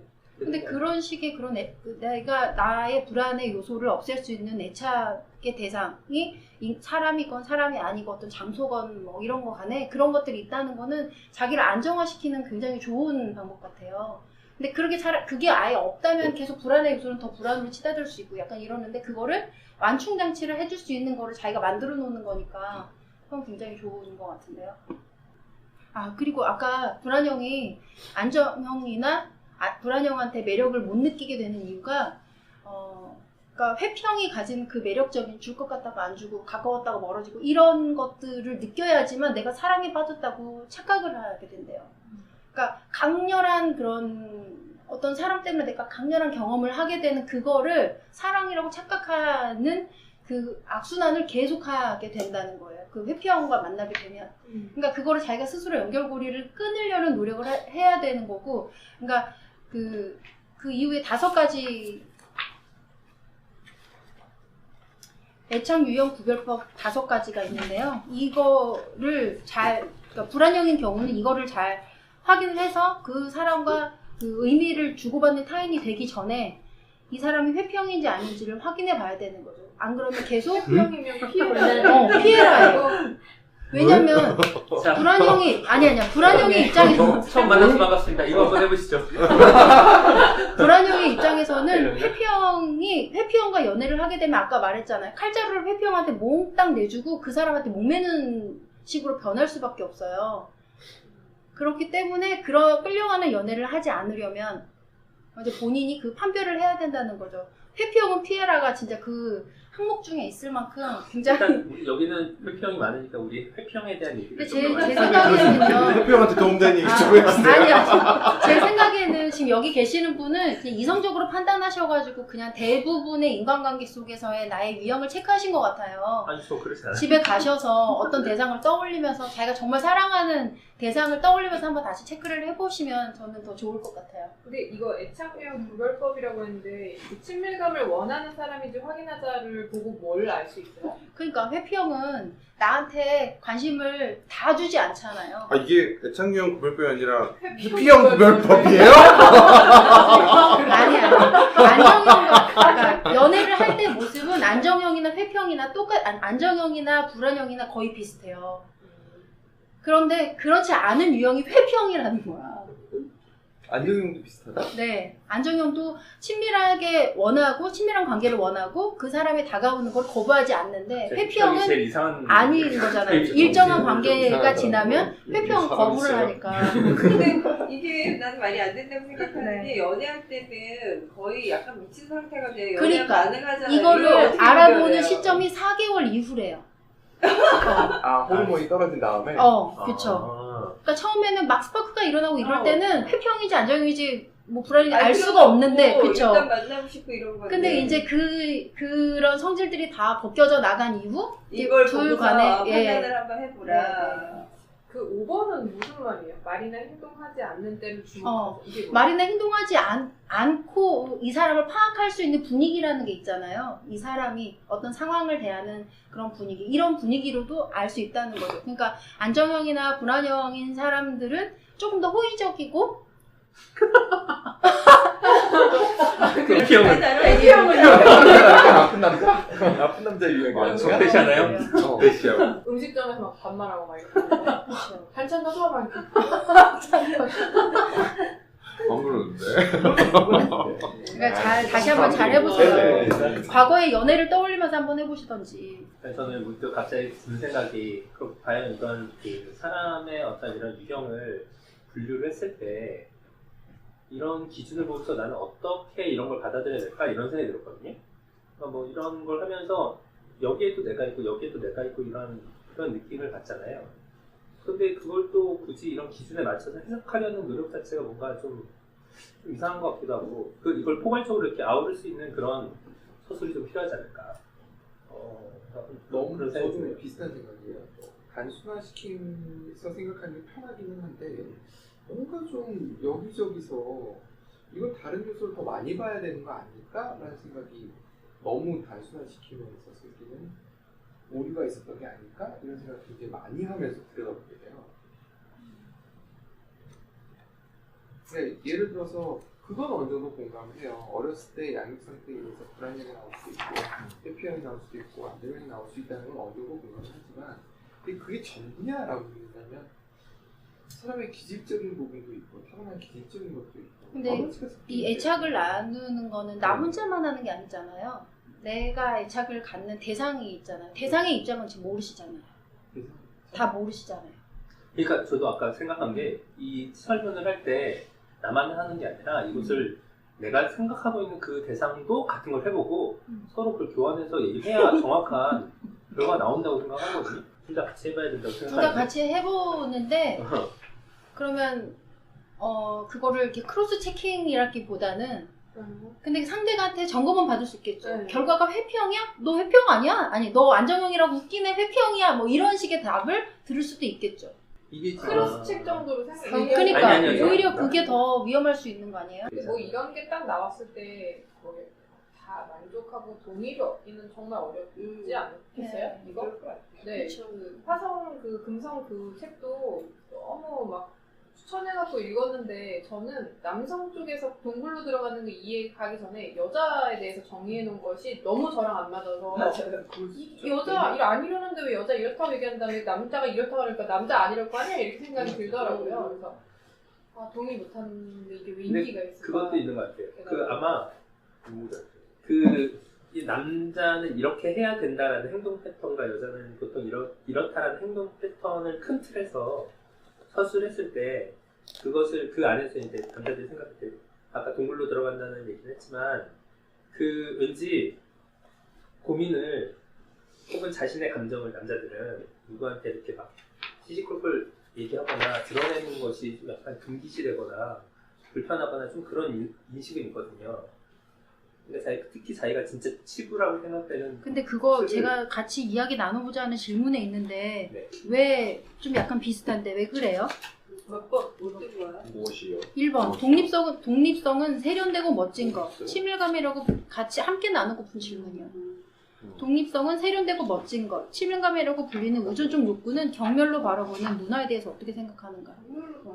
아니 그 독립 약간 좀 왜 이렇게 막 치근덕거리냐? 뭐 이렇게 그런 식의 느낌을 주는 의존한다는 것 자체가 너 혼자 이렇게 독립된 개체가 아니라 왜 누구를 꼭 이렇게 같이 이렇게 의지해가지고 뭔가를 하려고 해? 약간 이런 식으로 오히려 꾸짖거나 약간 이런 대상이 되잖아요. 그런 식의 어떤 행동 패턴을 보인다고 하면 왜 근데 그렇게 생각하는지에 대해서 어떻게 생각하세요? 요즘 변하지 않나요? 저는 변했다고 좀 생각하는 게 제가 무슨 영화지? 국제시장의 황정민을 보면서 딱 이런 케이스거든요. 국제시장의 황정민. 황정민 역이 모든 걸 본인이 책임져야 되고 독립적으로 해결해줘야 되고 어머니도 여동생도 내가 모두 책임져야 된다는 그런 모습으로 가거든요. 계속하는.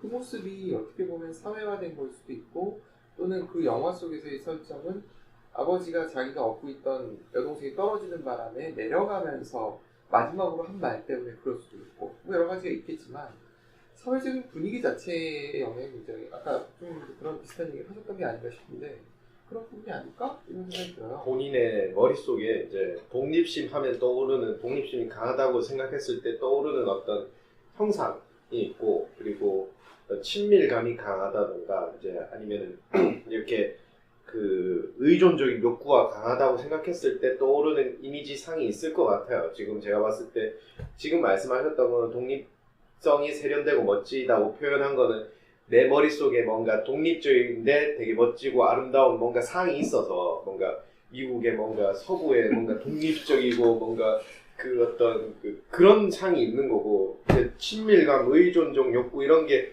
뭔가 아침 드라마 같은 어떤 그런 엄청 돌려서 얘기하고 있는데 이게 약간 찐찐하고 질문이 편향되어 있다. 그런 어떤 상이 있어서 편향되어 그런 거지. 있겠지. 사실 말씀하신 것처럼 이제 친밀감이나 의존적 욕구가 올바르게 이제 좋게 말씀하시면은 이제 황정민 씨처럼 이제 국제시장에 그런 식으로 재밌고 좋게 보여지게 발현될 수도 있는 거고 독립적인 건 정말 저 새끼 이기적인 저 이기적인 새끼 저거 이렇게 발현될 수도 있는 거거든요 사실.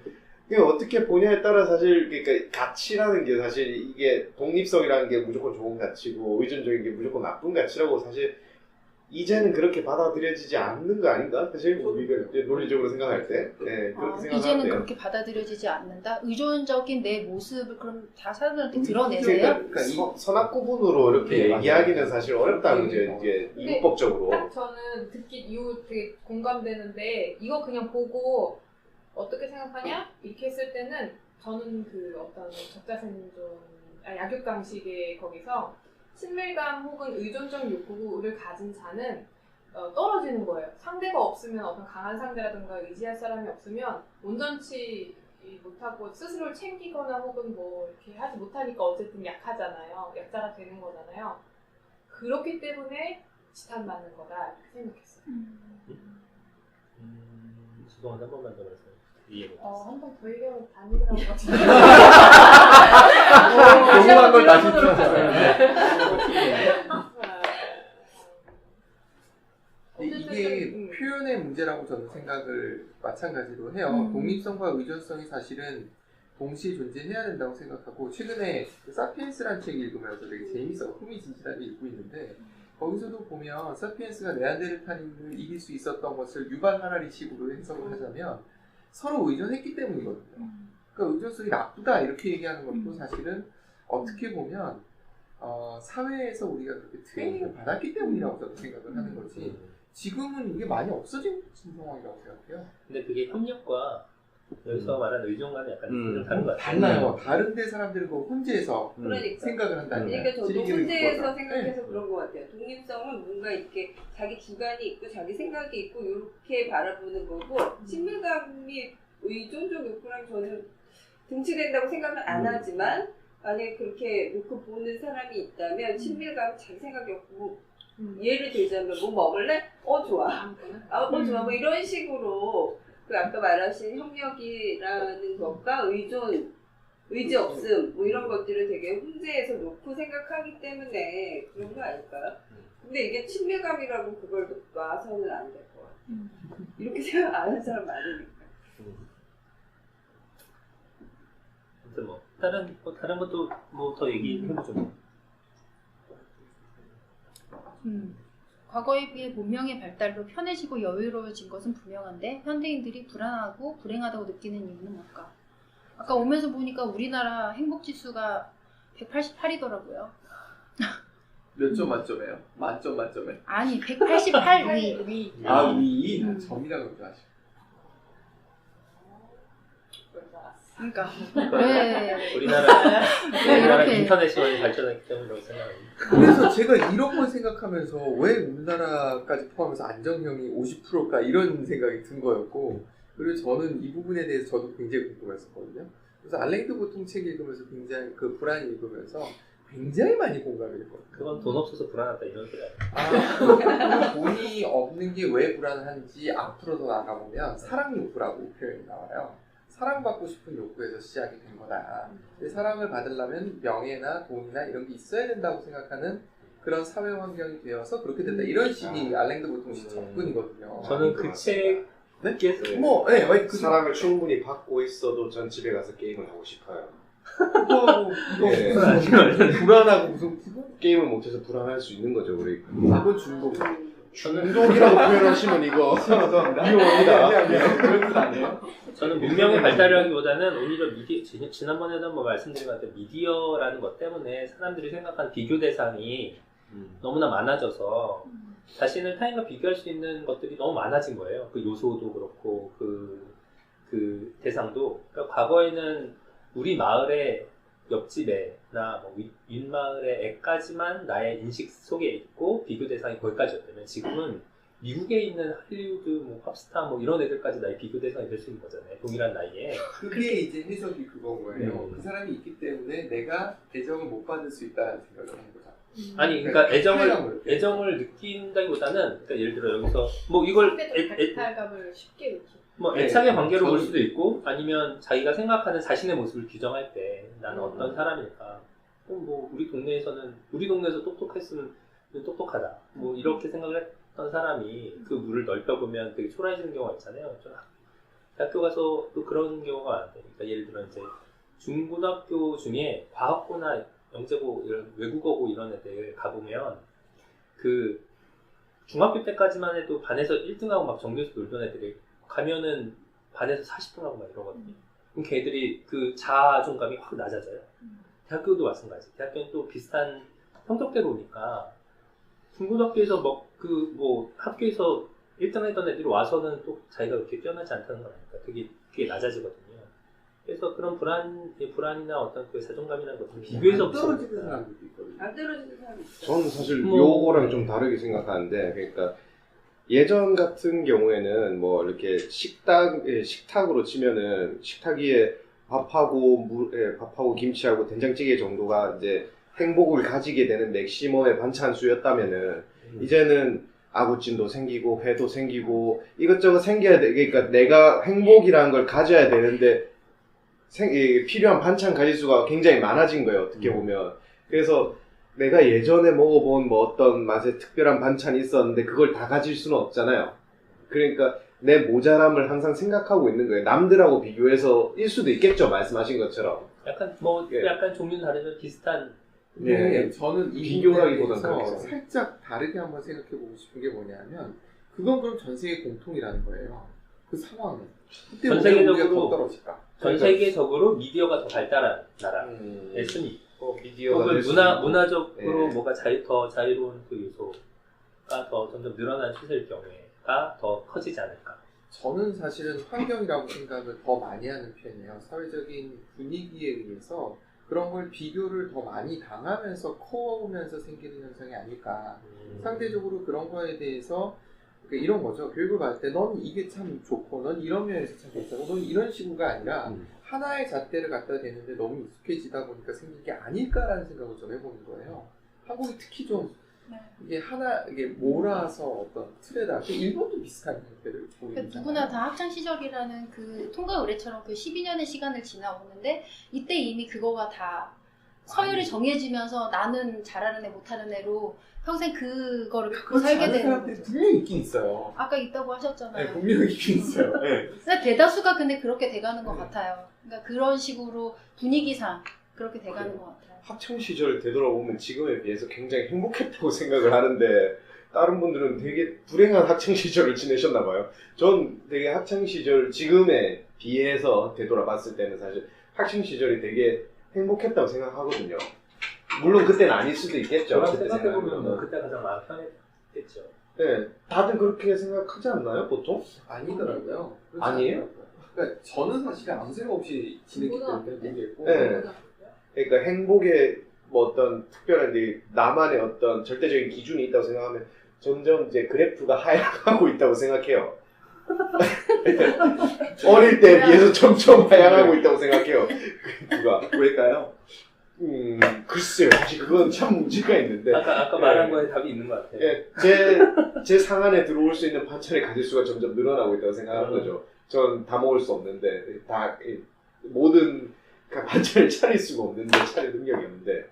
아무튼, 예, 점점 그런 것 같아서, 학생 때 되게 불안했다고 말씀하셔서, 예. 그러면 만약에 그렇게 될 수 없다는 걸 알고 현실적으로도 그렇게 안 돼요. 그러면 그 상황에 그럼 나는 계속 불행한 채로 살아야 하는 거예요?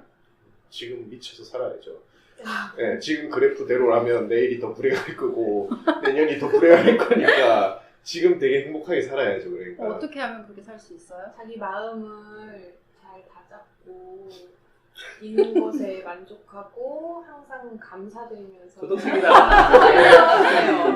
아멘 해야 될 거예요. 나는 네. 저는 그 말에 동의도 하지만 저는 이 애착의 관계를 유지하는 사람을 한번 돌아볼 필요가 있다고 생각해요. 저는 잘 유지하는 사람이요. 아니 나하고 애착을 형성하는 사람 중에 나한테 이런 안전한 나한테 오로지 전폭적인 지지를 주는 그런 대상이 있는지를 한번 확인해 봐야 된다고 생각하고 만약에 내가 그게 부족하고 있으면 그 사람 역시도 내가 그만큼을 다 안 해줬기 때문에 부족할 거거든요. 그럼 여기서부터 조금 점검을 해나갈 필요가 있다고 생각해요. 좋은 관계를 맺고 있고 그거로부터 아까 말씀하신 대로 내 식탁에 올라갈 수 있는 반찬의 수는 한정이 되어 있고 더 큰 거를 요구하기 때문에 불행하다고 하셨잖아요. 그리고 오늘보다 내일은 더 못할 거고. 그게 이제 그렇다면? 만약에 애착 관계가 이미 형성돼 있는 사람이라면 뭐 이렇게 점검하겠지만 만약에 없어. 지금 그런 사람이 없어. 없으면? 그런 경우에는 어떻게 되나? 그럼 그냥 불행해야 된다. 아니죠. 애착 관계를 꼭 이 연애의 대상으로만 국한하는 건 아니잖아요. 그러면 아니, 근데 그 외에 다른 애착의 관계를 한번 점검해 볼 필요가 있고, 아까 성인은 추상화 개념을 할 수 있기 때문에 지적인 욕구나 다른 방향으로 그 방향을 전환할 수 있으니까 거기서 행복을 찾을 수 있다는 거죠. 차원을 저는 낮춰서. 답변에서 좀 약간 한계가 있다고 생각하는 게 뭐냐면요. 우리가 어떤 그런 이런 이론들이 여러 가지 있잖아요.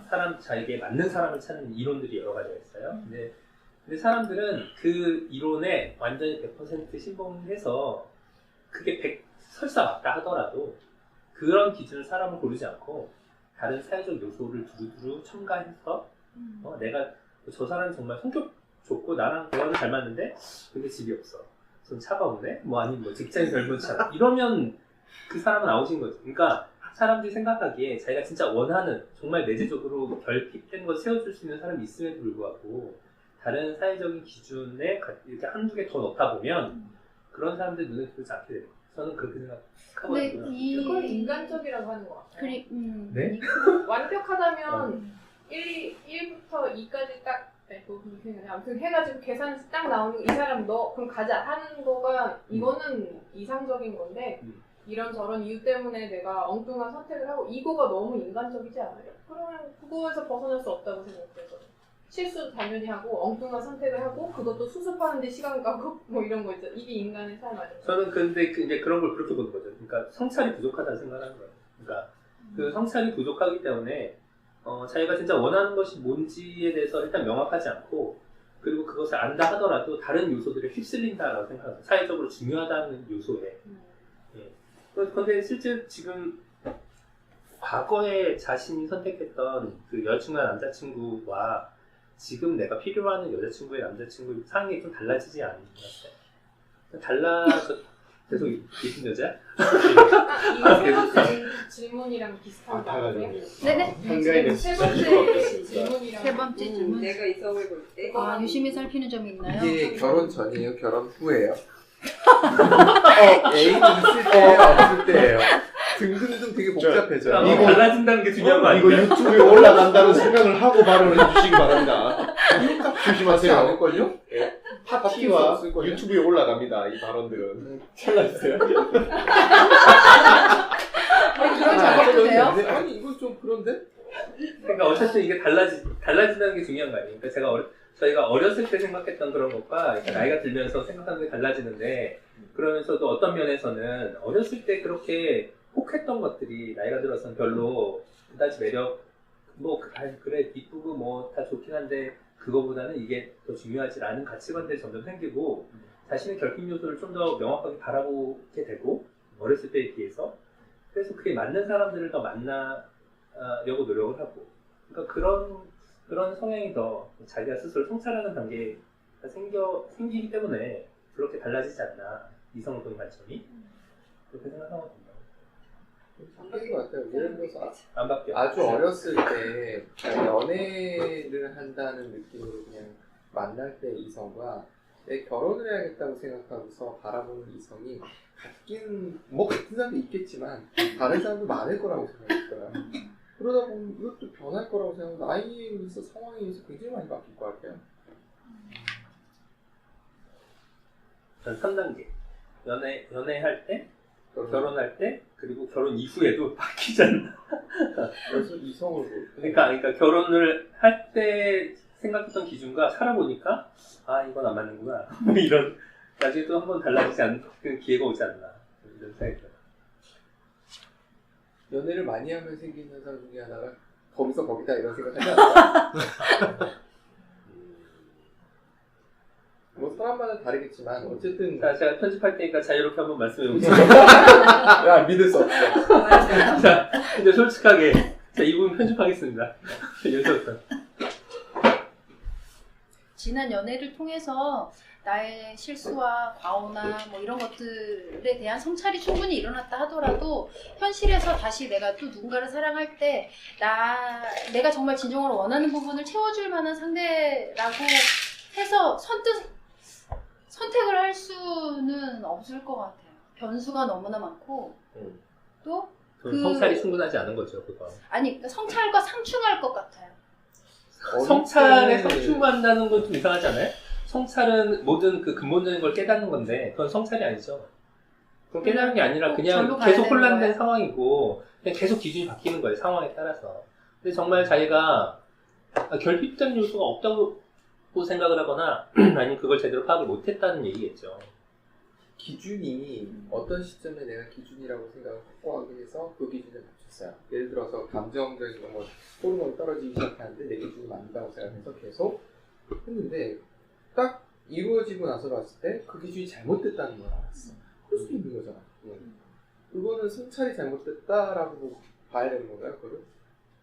그거는 충동의 단계로 그냥 판단. 아니 기준을 미리 딱 정해놨어. 내 친구 중에 하나가 기준을 몇 가지 이렇게 쭉 정해놨었는데 결혼할 때 하나도 안 맞는 사람이 결혼하는 경우도 봤거든요. 그 기준이 그건 본인이 생각할 때요? 본인의 기준이었을까? 그 사람이 그랬어. 그 친구가 자기는 기준을 7가지인가를 댔었어요. 근데 나는 이게 이성이 그러니까 연애 대상으로 봤을 때 유심히 살피는 점이 있어요? 그냥 직관적으로 좋지 않아요? 그러니까 이러니까 7가지를 하나도 안 맞춘 유심히 상대로 결혼하겠죠. 그래서 이 질문이 좀 이상해지는 거죠. 누가 성찰하고 나서 아니 성찰을 하고 나서 이제 그 다음 사랑을 말씀하시니까. 결혼하고 낳고 그 전에 연애했던 걸 봤더니 내가 이런 유형을 좋아했구나 이렇게 나중에 알게 되는 거지 막 그 사람을 만날 당시에는 내가 유심히 살피거나 이런 거 없는 것 같아요. 되게 재밌게 봤었던 게 환상의 커플인가 하는 그 드라마에서 그 누굽니까? 그 여자 주인공 한예슬의 남편 역을 했던 사람이 한예슬이 그렇게 날카롭게 틱틱거리는 스타일일 때 끌려가지고 결혼한 거예요. 그 불안형이라고 봐야 되나요? 하여튼 뭐 그랬었는데 거기서 이혼 통보를 받고 나서 다시 그런 여자를 봤을 때 나 왜 저런 여자한테 끌리지 않고 가요. 그게 어떻게 보면 더 인간적인 모습이라고 느껴지는 거예요. S인 거죠. 그 전에 연애했던 남자와 반대 성향의 남자에게 끌린다거나 그 다음 연애에서 그럴 수도 있는데 아닐 수도 있거든요. 완전히 바뀔 수도 있고. 같은 유형의 그럴 수도 있다고 생각이 드는 거예요. 그 자기 성찰 굉장히 어려운 것 같고 유심히 살핀다 이것도 되게 어려운 것 같아요. 되게 비면은 자기 성찰하게 되지 않을까요? 비면 비면 지었나? 비면 뒷면 그래서 지어서 돈 떼이고 생각을 해봐요. 너는 돈 떼이겠다 그러면 오빠 선물 사서 오는 순간 딱 엄청 비하하다. 헤어졌는데 막 카드값 몇 달 안 돼. 그게 성찰이에요. 우리가 성찰을 보통 그런 걸 성찰이라고 하나요? 그러면 확 바뀌겠죠 기준이 이제. 그러면 근데 그 좀 뭐랄까 좀 지나보면 이렇게 왜 내가 매력을 느끼는구나 뭐 이런 걸 자기 스스로 머릿속으로 생각을 하게 된 단계가 오잖아요. 어렸을 때는 말도 지나고 나서. 이유도 알 수 없지만 나중에는 이제 점차 그런 것들 설명해낼 수 있는 능력이 생기지 않나 그렇게 생각하거든요. 그건 이제 그 안에서 생각을 하고 자기가 언어화시키면 그 안에서 판단도 가능해지는 거고 라고 생각을 해요. 혼재되어 있다는 생각이 많이 들어서 성찰이라는 것도 어느 정도 느낌이 있는 건 예를 들어서 어떤 사람을 만났어. 근데 꼭 연애 대상이거나 결혼 대상은 아닌데 남자와 남자끼리 만났을 때조차도 얘기를 하는데 얘기가 잘 돼. 그러면 내가 결혼할 때 이런 여자를 만나면 좋겠구나 이렇게 생각할 수도 있는 거거든요. 이것도 성찰이라고 볼 수도 있는 거예요. 모르겠어요. 이제 복합적으로 작용할 것 같아요. 깨달음이 성찰인가요? 관찰, 파악. 그 왜 깨달. 다들 사람 보는 눈이 생기시잖아요. 저마다의 기준으로. 그러니까 어렸을 때에 비해서 이렇게 좀 나이가 들면서 이 사람은 이럴 것 같다 혹은 뭐 이런 자기만의 다들 그런 그 분류 기준이 머릿속에 있잖아요. 그래서 이제 그런 데이터가 이제 점점 쌓이면서 그거에 대해서 이제 생각하는 거죠. 그게 일반 다른 사람 관계도 그렇고 뭐 연애도 그렇고 다 그렇게 누적적으로 생기는 거라고 생각하는데요. 저는 그걸 성찰이라고 생각하는 거예요. 이제 그것까지 자신의 내면 욕구까지 더해서 내면 욕구를 합쳐서 그런 그 상대방을 파악한 능력 이 두 가지 합쳐서. 근데 반전 매력이라는 것도 있잖아요. 내가 뭐 첫인상, 두 번째, 세 번째 정도로만 봤을 때 저 사람은 저럴 것이다라고 했지만 그 사람과 내가 그렇게 의미 있는 타인은 아니었어도 그래도 계속 관계를 하고 지켜보는 사이였는데 어느 날 보니까 한 번 보고 딱 안다는 건 아니죠. 한 번 보고 딱 안다는 게 아니라 그 사람 이런 말까지 좀 이상하지만 그 사람의 내면적 욕구를 파악하는 것이 성찰이라고 생각해요. 성찰의 하는 나의 내면적 욕구와 저 사람이 갖고 있는 내면적 욕구를 이렇게 들여다볼 수 있는 것까지가 성찰이라고 생각해요. 두 가지가 합쳐져서. 그 순간의 찰나로 상대의 그런 마음까지 다 일으켜요? 아니 그거는 이제 얼마만큼 대화를 하느냐와 얼마만큼 시간을 갖느냐에 따라 달라질 수도 있겠고 또 사람마다 그 경험치에 따라서 어느 정도 추측을 할 수 있느냐 달라지겠지만 어쨌든 간에 좋은 관계가 되려면 나의 욕구를 알고 내가 저 사람을 만났을 때 그 사람의 욕구도 이해하고 그래서 그 관계 안에서 뭔가 해줄 수 있는지 서로 거기까지 생각하는 게 그런 게 아니라 이상적인 건데 그렇게까지 생각하고서 과연 이루어지는 게 끝까지 가는 경우가 얼마나 될까 이런 생각도 들어요. 그렇게 되는 경우 결혼하신 분들 잘 없지 않나요? 그렇게까지 생각하진 않지 않나요? 네. 나중에 반전 매력이라는 게 보여줬으면은 그럴 것 같아요. 그러니까 만약에 안 보여줬으면 난 이 사람을 안 만났겠죠. 근데 보여줬다면 나 그냥 얘기하는 타입 있죠. 그러니까 너 되게 이상한 애인 줄 알았어. 이런 것만 보고 내가 널 판단했었어. 근데 아니구나. 뭐 이렇게 그렇게 보여지는 관계는 있죠. 그렇게 해서 관계가 지속이 되는 거지. 내가 이 사람을 만약에 여기서 이렇게 판단을 했는데 이 매력을 못 봤다면 나는 이 관계는 끝까지 지속되기 어렵다고 봐요. 근데 그 반전 때문에 또 멀어질 수도 있는. 그렇죠. 그러니까 이거는 역으로도 가능한 얘기.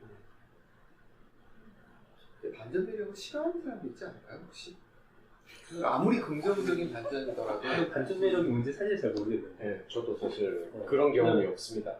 왜냐면 예를 들면 금사 뭐예요? 빠서 그런 건지 모르겠는데. 금사빠로 불안형일 확률이 높은데. 네. 그러니까 일단 뭐첫 만남에서 상대방을 이렇게 어떨 것이다라고 예측하지 않고 이제 시간을 이렇게 두면은 그런 반전 매력이 없어지잖아요.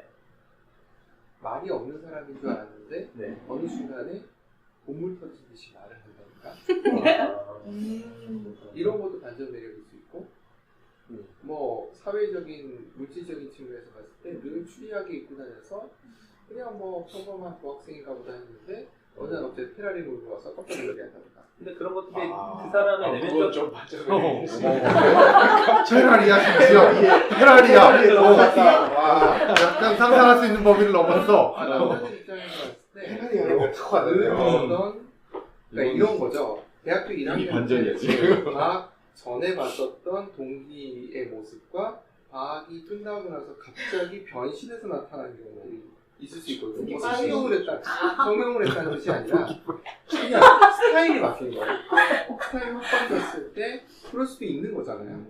이것도 다 반전 매력이라고 생각하거든요. 좋다라는 것이.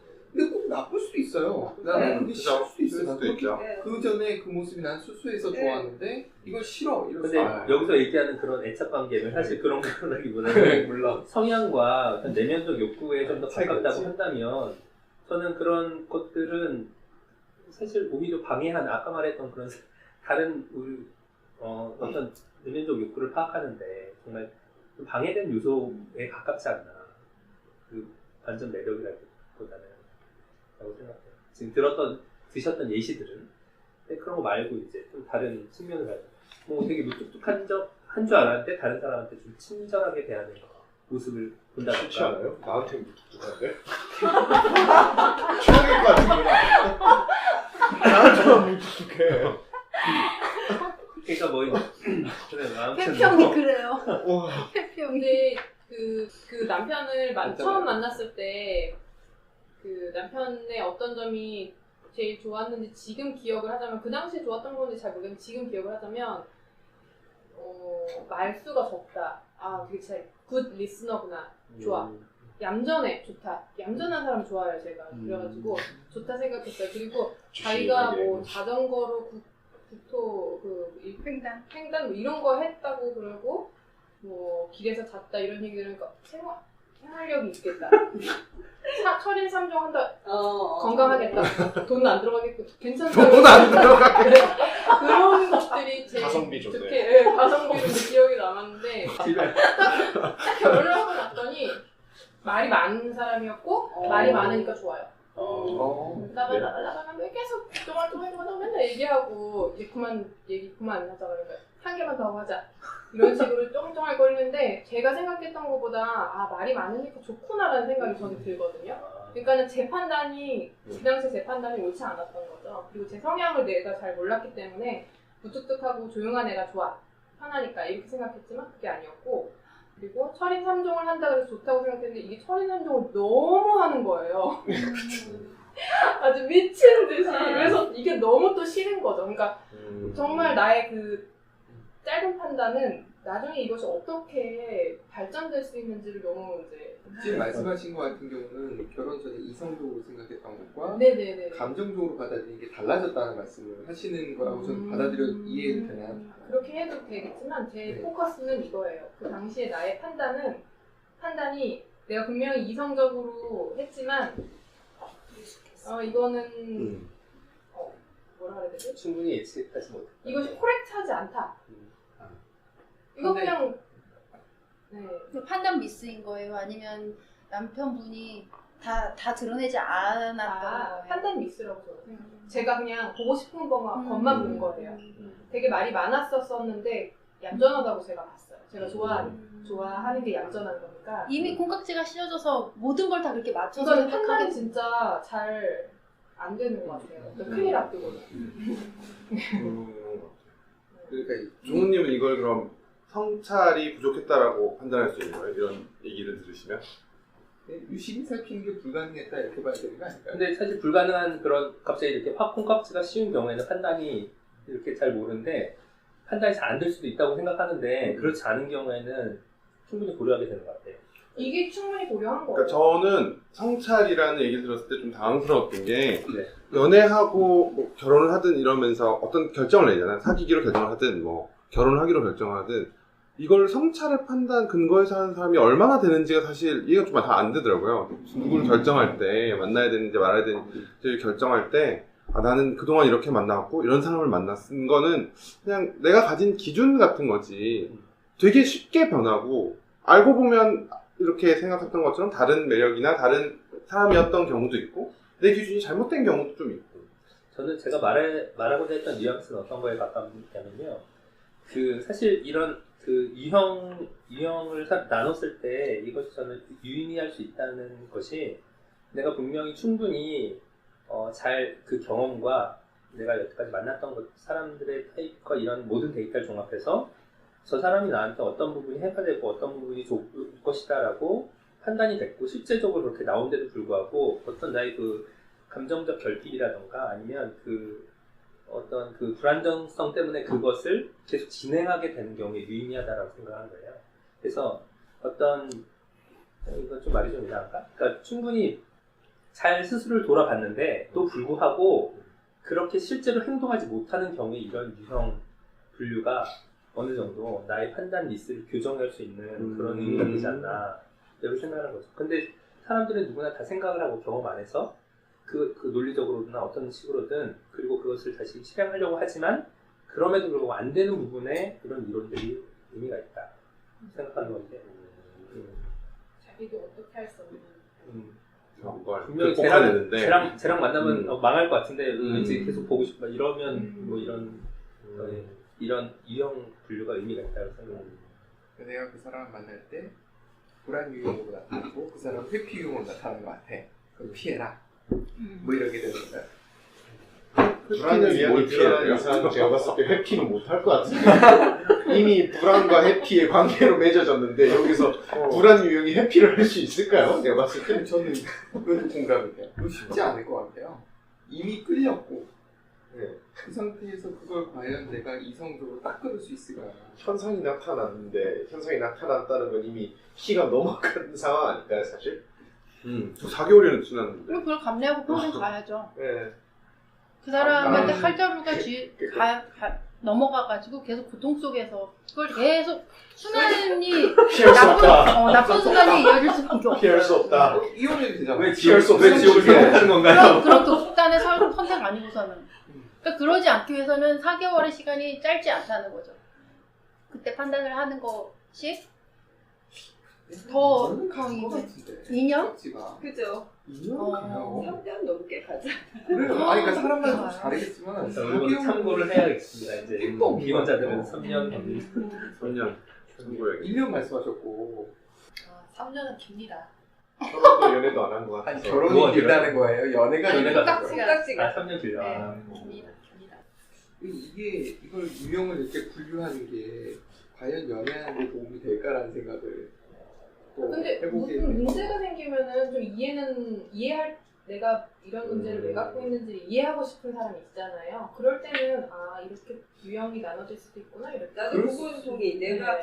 내가 왜 연애를 하는데 왜 이런 패턴이 계속 반복될까? 내가 어떤 사람인지 잘 모르겠다. 이럴 때는 참고 아닌 패턴도 있겠지만 네, 제 생각에 어떤 것도 있냐면 사람들이 무언가 문제에 닥쳤을 때 논리적으로 이성적으로 생각하는 사람도 있지만 대개의 사람들은 그냥 감정적으로 반응을 하는 경우도 많다라고 봤을 때 모르겠어요. 옆에서 누군가가 또 이거를 상담사가 이렇게 얘기를 해준다고 해서 그게 그 사람 마음속에 들어갈까? 뭐 이런 생각도 좀 해보게 돼요. 그러니까 무의미한 노력이다라는 뜻이 아니라 요즘에 생긴 직업일까요? 보니까 연애 상담을 넘어서 재회를 시켜주는 그 상담비도 굉장히 비쌌어요.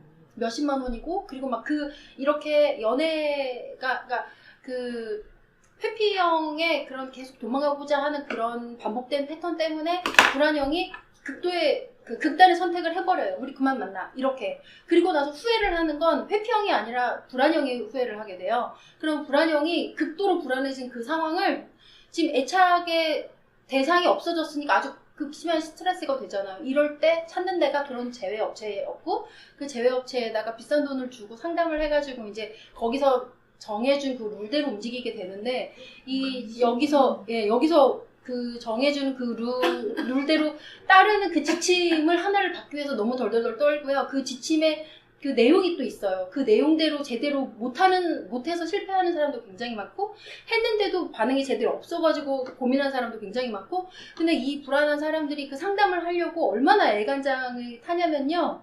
막 댓글을 막 달면서 제발 빨리 상담해주고 지금 당장 되나요? 입금했습니다. 막 이런 식의 것까지. 역시 불안을 타겟으로 돈을 벌어요. 그러니까요. 저도 그 생각을 되게 많이 했어요. 재회라는 거는 만났던 사람 다시 만나는 거잖아요. 근데 아. 혼자 상담하려고 재회. 그러니까 이게 시나모 연애 조작 아니야. 재회. 사람 다시 재회. 만났던 사람을 다시 만나서. 시나모 연애 조작단처럼 재회라고요? 헤어진 사람 다시 연결해주는 그걸 얘기한다고? 그러니까 불안형은 아니라 자기한테 이렇게 막 극단의 감정을 느끼게 해주는 상대를 사랑한다고 착각한다고 했잖아요. 그러니까 이 감정을 느끼게 해줬기 때문에 정말 이 사랑이 너무 절실하니까 놓치면 안 된다고 생각을 하고 이 연애가 헤어진 이유가 내가 잘못해서라고 나한테 원인을 자꾸 귀결시키게 되고 칼자루를 다 넘겼기 때문에 나는 어떤 선택권도 없게 되고, 근데 회피형은 쟤는 저럴 줄 알았어 라던가 이 연애는 잘 될 이유가 없어 라던가 이런 식으로 하면서 자기가 꿈꾸는 어떤 이상적인 그 모델에 계속 이 사람을 끼워 넣으면 이 사람이 갖지 못한 부분을 계속 얘기를 하면서 이 불안형의 자존감을 막 낮춰놔요. 그래서 이 불안형이 그래서 회피형한테 더 이상 못 견디고 이별을 선언하는 거고, 그 과정에서 고통을 받는 건 회피형이 아닌 그 불안형인 거고, 회피형은 자기가 원하는 독립적인 상황을 유지하게 됐으니까 이 사람은 완전히 기분이 좋은 건데 얘는 너무 이제 나라고 떨어지는 거죠. 그러면 이제 그 업체 같은 데다가 이제 의뢰를 해가지고 이거를 해결해 보려고 애를 쓰는 거고. 너무 불쌍하네요. 그렇죠. 그러니까 그래서 이 불안형이 다시 이런 회피형을 만나지 않아야 하는데 다시 끌리는 대상은 회피형이고. 그러니까요. 회피형들한테 이걸 아무리 설명해줘도 그들이 과연 바뀔까. 그러니까 제가 불안형도 전반에 회피형이 어떻게 할지 좀 얘기 좀 할까요? 왜 자꾸 불안형을 내가 신경 써야 돼? 전반에 얘기했잖아요. 전반에 제가 얘기했잖아요. 이 불안형에 나 까먹었어요. 전반에 무슨 얘기를 했던 거야 내가. 회피형은 사랑한다. 회피형은 그러니까 이 연애를 통해서 반성을 하거나 어떤 거를 돌아보면서 성찰을 하거나 하지 않아요. 회피형이? 왜냐면 나는 항상 옳았고 걔한테 문제가 있었고 걔는 내 운명의 상대가 아니었고 해서 다 이별이었기 때문에 회피형은 계속 연애 패턴이 반복이 되는 가능성이 아주 그건 너무 높은데 단정적이시다. 안정형을 만나면 얘기가 달라진다고요. 그건 너무 단정적. 안정을 만나면 얘기가 달라져.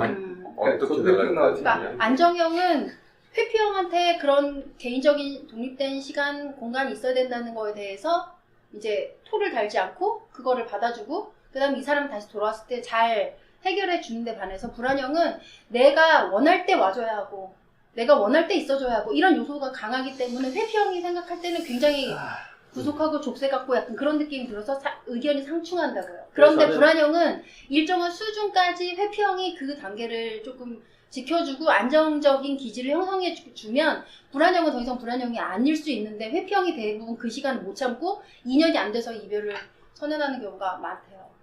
이거 제 경험을 들자면 우리 남편은 이거를 여기서 체크를 하면 회피형이 될 것 같아요. 근데 저와의 관계를 봤을 때는 저는 왠지 남편이 불안형처럼 느껴져요. 그래서 회피형이 어떻게 해야 되냐고 물어봐서 내가 항상 상관되고 얘기하고 싶진 않잖아요. 근데 그 상대방이 원하는 것 같은 순간에는 나의 좀 본성을 좀 어기고 적절한 피드백을 주면 한번 냈다 관심. 그러니까 나의 본성과는 조금 다른 회사에서 뭐 했어 이런 거 물어보지고 예.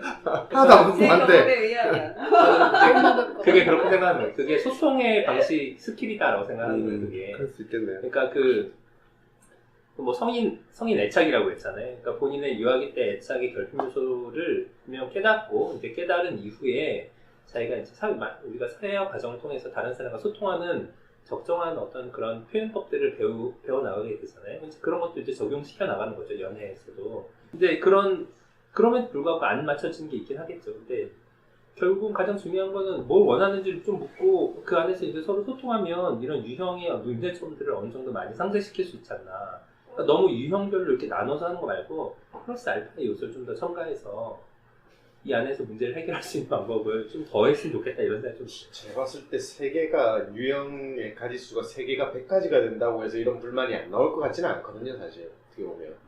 그러니까 이제 그 분류 외적인, 그러니까 분류했기 때문에 너는 이런 타입이고 저런 타입에서 문제가 있을 수밖에 없어가 아니라 그럼 그 문제를 해결하는 방법을 유형 뭐 약간 어떤 소통의 기술이라던가 뭐 아니면 뭐 좀 그런 해결법을 달라는 거잖아요. 그러니까 그런 아까 여기 해결법이나 소통의 기술을 기술을 따라요. 말했지만 동의하지 않으셨잖아요. 그러니까. 뭐 여기 안전기지랑 뭐 이런 거 왜 이거냐고 언제? 이러셨잖아요. 계속 얘기를 안전기지랑 그렇게 풀어왔는데. 안전한 피난처랑 이런 거에 뭐 말 들어주기, 걱정해주기, 도움을 주기 했지만 아니죠. 이거는 불안의 관점에서 요구하는 것이고 회피의 관점. 그러니까 각 유형별로 요구하는 게 내거 안 해줬다. 내 거 아니야. 빙고! 왔다 빙고! 내 거 안 해줬다. 난 지금 내 거 한마디도 안 하는데 가만히 있는데. 빙고! 그래서 방금 들은 얘기와 또 얘기가 똑같은데 이걸 안 하더라도 그게 관계가 계속 유지가 되면 이 사람이 이런 사람이니까 내가 이 순간에 안 불안해 해도 되고 그니까요. 그게 그러니까 굳이 적정한 이렇게 시간이 흘러야지 되는데 그 네. 시간을 못 견디고 회피형이 떠난다는 거죠. 아까 말한 것처럼 근데 저는 그런 생각이 들어요. 지금 이렇게 유형이나 아니면 아까 싫어하신다는 그 책이나 이런 책들을 읽으면서 느껴야 되는 게 내가 맞고 틀리고보다는 사람들이 나랑 굉장히 다르다만 느끼면 된다라는 생각이 들어요. 그러니까 그걸 형으로 나누는 건 편의상 나누는 거고 그래서 저 사람은 뭐 이게 몇 퍼센트고 저게 몇 퍼센트고 이게 복잡할 거 아니에요. 그 복잡한 거를 있는 그대로 그렇구나 라는 게 되기 시작하면 그때부터 얘기가 될 수 있다고 생각이 맞아요. 들어요. 그 정도만 파악을 나와 다른 유형을 그럼요. 네. 나와 다른 사람이 어떤 식으로 사고하는지를 좀 알아보는 참고. 그렇죠. 그러니까 사실은 예. 제가 이 자리를 되게 좋아하는 이유 중에 하나가 제가 뭔가 생각한 게 있었는데 그건 저 혼자의 생각인 거고 다른 분들은 그걸 또 다르게 접근을 하시고 있다는 걸 여기 와서 느끼거든요. 재밌거든요. 근데 회피형이 좀 더 많은 것 같은데. 그래서 모르나? 그건 잘 모르겠는데 어쨌든 다음번에는 이거 체크를 여기서 했을 때랑 집에 가서 다시 진짜 천천히 해봤을 때 달라졌는지 여부를 좀 알려주세요. 대상이 달라지는 것뿐만 아니라 그러니까 이게 전부 다 이렇게 그 감정이라든가 이제 당위가 다르잖아요. 그리고 내가 즉각적으로 그러니까 이를테면 그런 거죠. 화가 난 적이 있다라고 물어보면은 저는 화가 난 적은 있는데 화를 낸 적은 없어요. 그러니까 어떻게 보면은 화라는 감정 근데 그러니까 이를테면 그런 거예요. 그러니까 화라는 감정이 생긴 적은 있는데 화를 누군가한테 풀어본 적은 없는 거죠. 그러니까 이게 내 감정은 생길 수 있는데 발발할 수 있는데 어떤 방식으로든 이제 똑같은 조건에서 다양하게 발생이 될 수 있는데 그 당위는 다르다는 거예요. 본인이 내가 이렇게 어떤 게 올바르다고 생각하고 어떤 게 올바르다고 생각하고 있고 이제 어떤 방식으로 표현하는가는 좀 다르다는 얘기죠. 그러니까 이 대부분의 이런 감정에 대한 질문 사항들이 대부분 그런 방식으로 생각이 돼요. 그러니까 전 여러 가지 그러니까 이 질문에 다르게 대답을 해도 저한테는 다 올바른 대답이 되는 거예요. 그 여러 가지 질문들이 어떻게 보면은.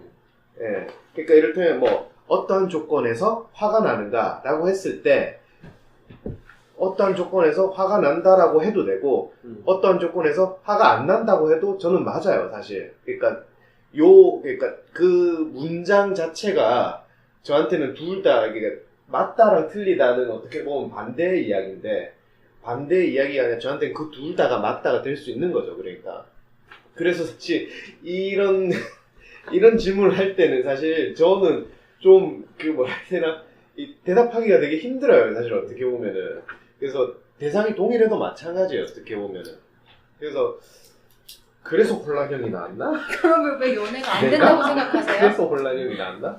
왜 연애가 안 된다고 말도 안 생각하세요? 되는 거. 왜 연애가 안 된다고 생각하냐고 물어보면 연애하고 계세요? 아니, 지금은 안 하고 있죠. 지금은 안 하고 있습니다만 안 하고 있을 때 그렇게 기술적으로 물어보면 다음에 할 때 한번 말씀드릴게요. 한번 물어봐 주세요.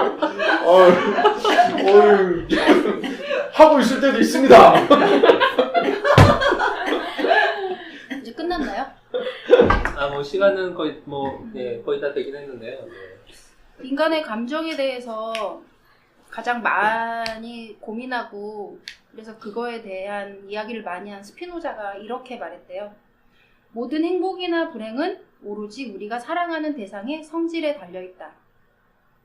그러니까 파트너를 선택할 때는 항상 신중해야 하고요. 그리고 자신이 그러니까 결국에는 자신이 행복의 키를 가지고 있으니 신중하게 생각해야 되고 때로는 불안도 감수해야 된다. 알겠습니다. 일단 자리를 옮겨서 더 얘기를 하는 걸로 할게요. 정리 멘트를 네. 다시 해달라고 하셨는데 돌아가면서 네. 한마디씩 하시는 거 네. 한번 들어볼까요? 양현님? 네, 잘 들었습니다. 저는 사실 심리학 문제나 이런 얘기 들으면 그런 고민 많이 해요. 이거 정말 이렇게 나눌 수 있는 걸까? 이것만 있는 걸까? 이런 고민하는데 다들 여러 가지 얘기들을 하셔서 그렇게 생각하지 않는 분도 있고 또 그렇게 설명해 주시려는 분도 있고 이런 것도 재밌었고요. 아까 이런 특히 심리학 체크리스트 할 때 저도 되게 이상했거든요. 이거를 당위성과 내가 실제로 하는 일들과에 대해서 좀 이게 이상하다고 생각했는데 한 번도 이거를 말로 풀어 설명해 본 적이 없었는데 이렇게 생각하는 사람들이 많구나 라는 얘기를 듣고 또 재밌었습니다. 나중에 가서 또 해피형의 설명 방식에 대해서 좀 더 들어보도록 하겠습니다.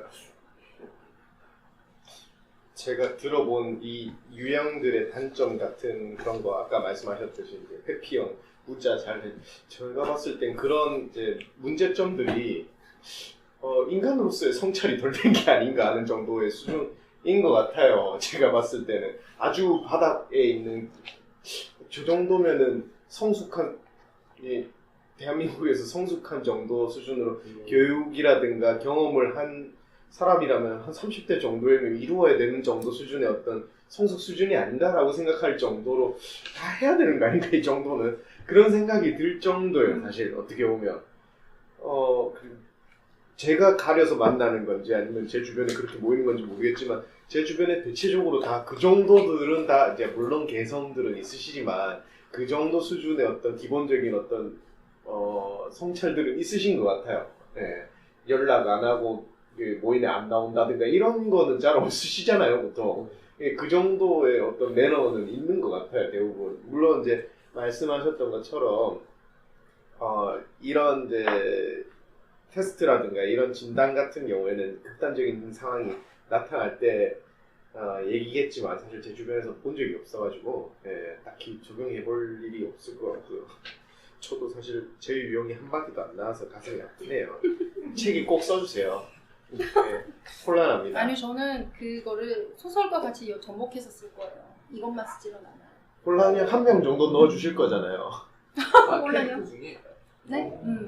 혼란 그래서 아까 제가 힌트 좀 얻으려고 얘기해보라고 했는데 아무도 얘기 한분만 안 넣어주세요, 혼란이 형을. 그러니까 저 그 책 좀 읽어보겠습니다. 하시죠. 저 혼자만 쓰는 거 아니에요. 여럿이서 같이 공조하기로 했어요. 혼란이 형, 혼란이 형.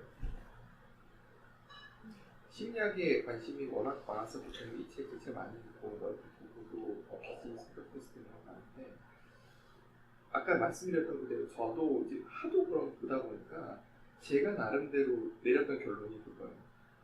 유형화시키기 굉장히 어렵다. 물론 어느 정도는 되지만 한계가 있다. 그냥 사람마다 다르다.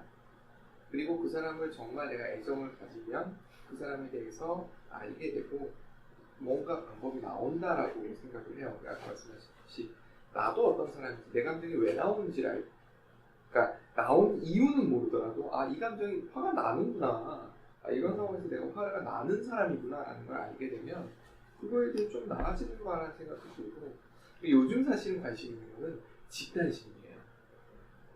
단체적으로 왜 사람들이 대표적인 게 히틀러한테 그렇게 독일인들 전체가 그렇게 돼서 철학적인 그 그럴 수 있었을까, 뭐 이런 궁금해서 다음에 혹시 기회가 나면 그런 걸 한번 해주시면 재밌을 것 같습니다. 전 너무 말을 많이 하고 지금 생각이 딱 다른 게 없어요. 안 하셔도 됩니다. 넘어갑시다.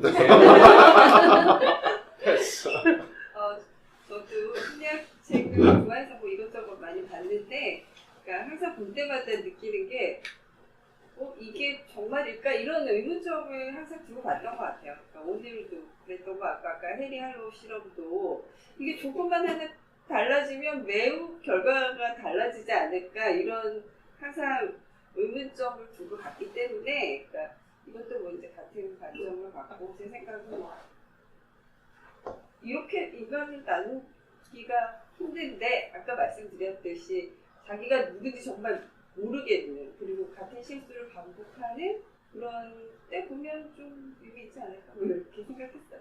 네. 저는 이게 자기 상황과 되게 공감이 된다면 이게 맞다라고 생각할 것 같은데, 저의 상황과 막 되게 공감되는 거가 크게 없었어서 잘은 모르지만, 제가 연애를 오랫동안 못하는 지인들을 생각했을 때 이 사람은 불안형이다, 이 사람은 회피형이다가 딱 나오는 거예요. 되게 문제적인 어떤 제가 잘 모르는, 그러니까 제 자신이 아닌 지인, 타인을 생각했을 때, 그래서 이것이 또 가슴 깊이 내가 그래서 그런 일을 겪었구나라고 생각하는 사람도 있을 것 같아요. 네, 재밌었어요. 오늘 너무 은폐하신 본인 얘기 안 하시고. 아니, 은폐가 아니라 잘 모르겠어서. 그래서 저도 회평 나와서 계속 그것만 왜 나는 그렇게 생각을 해가지고 특별하게 얘기할 그냥 잘 들었어요. 집에 와서 생각해봐야겠어요.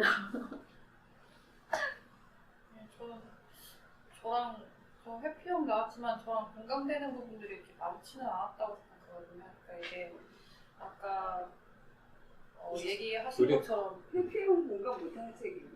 부분이 애정이 나머지 다 회피. 얘기하신 것처럼 약간 아다르고 어다른 부분이 있는 것 같아요. 지금 제가 쭉 말씀드렸던 불안형은 극심한 불안형의 유형에 대해서 이해가 하기가 쉽게 설명을 드린 거고요.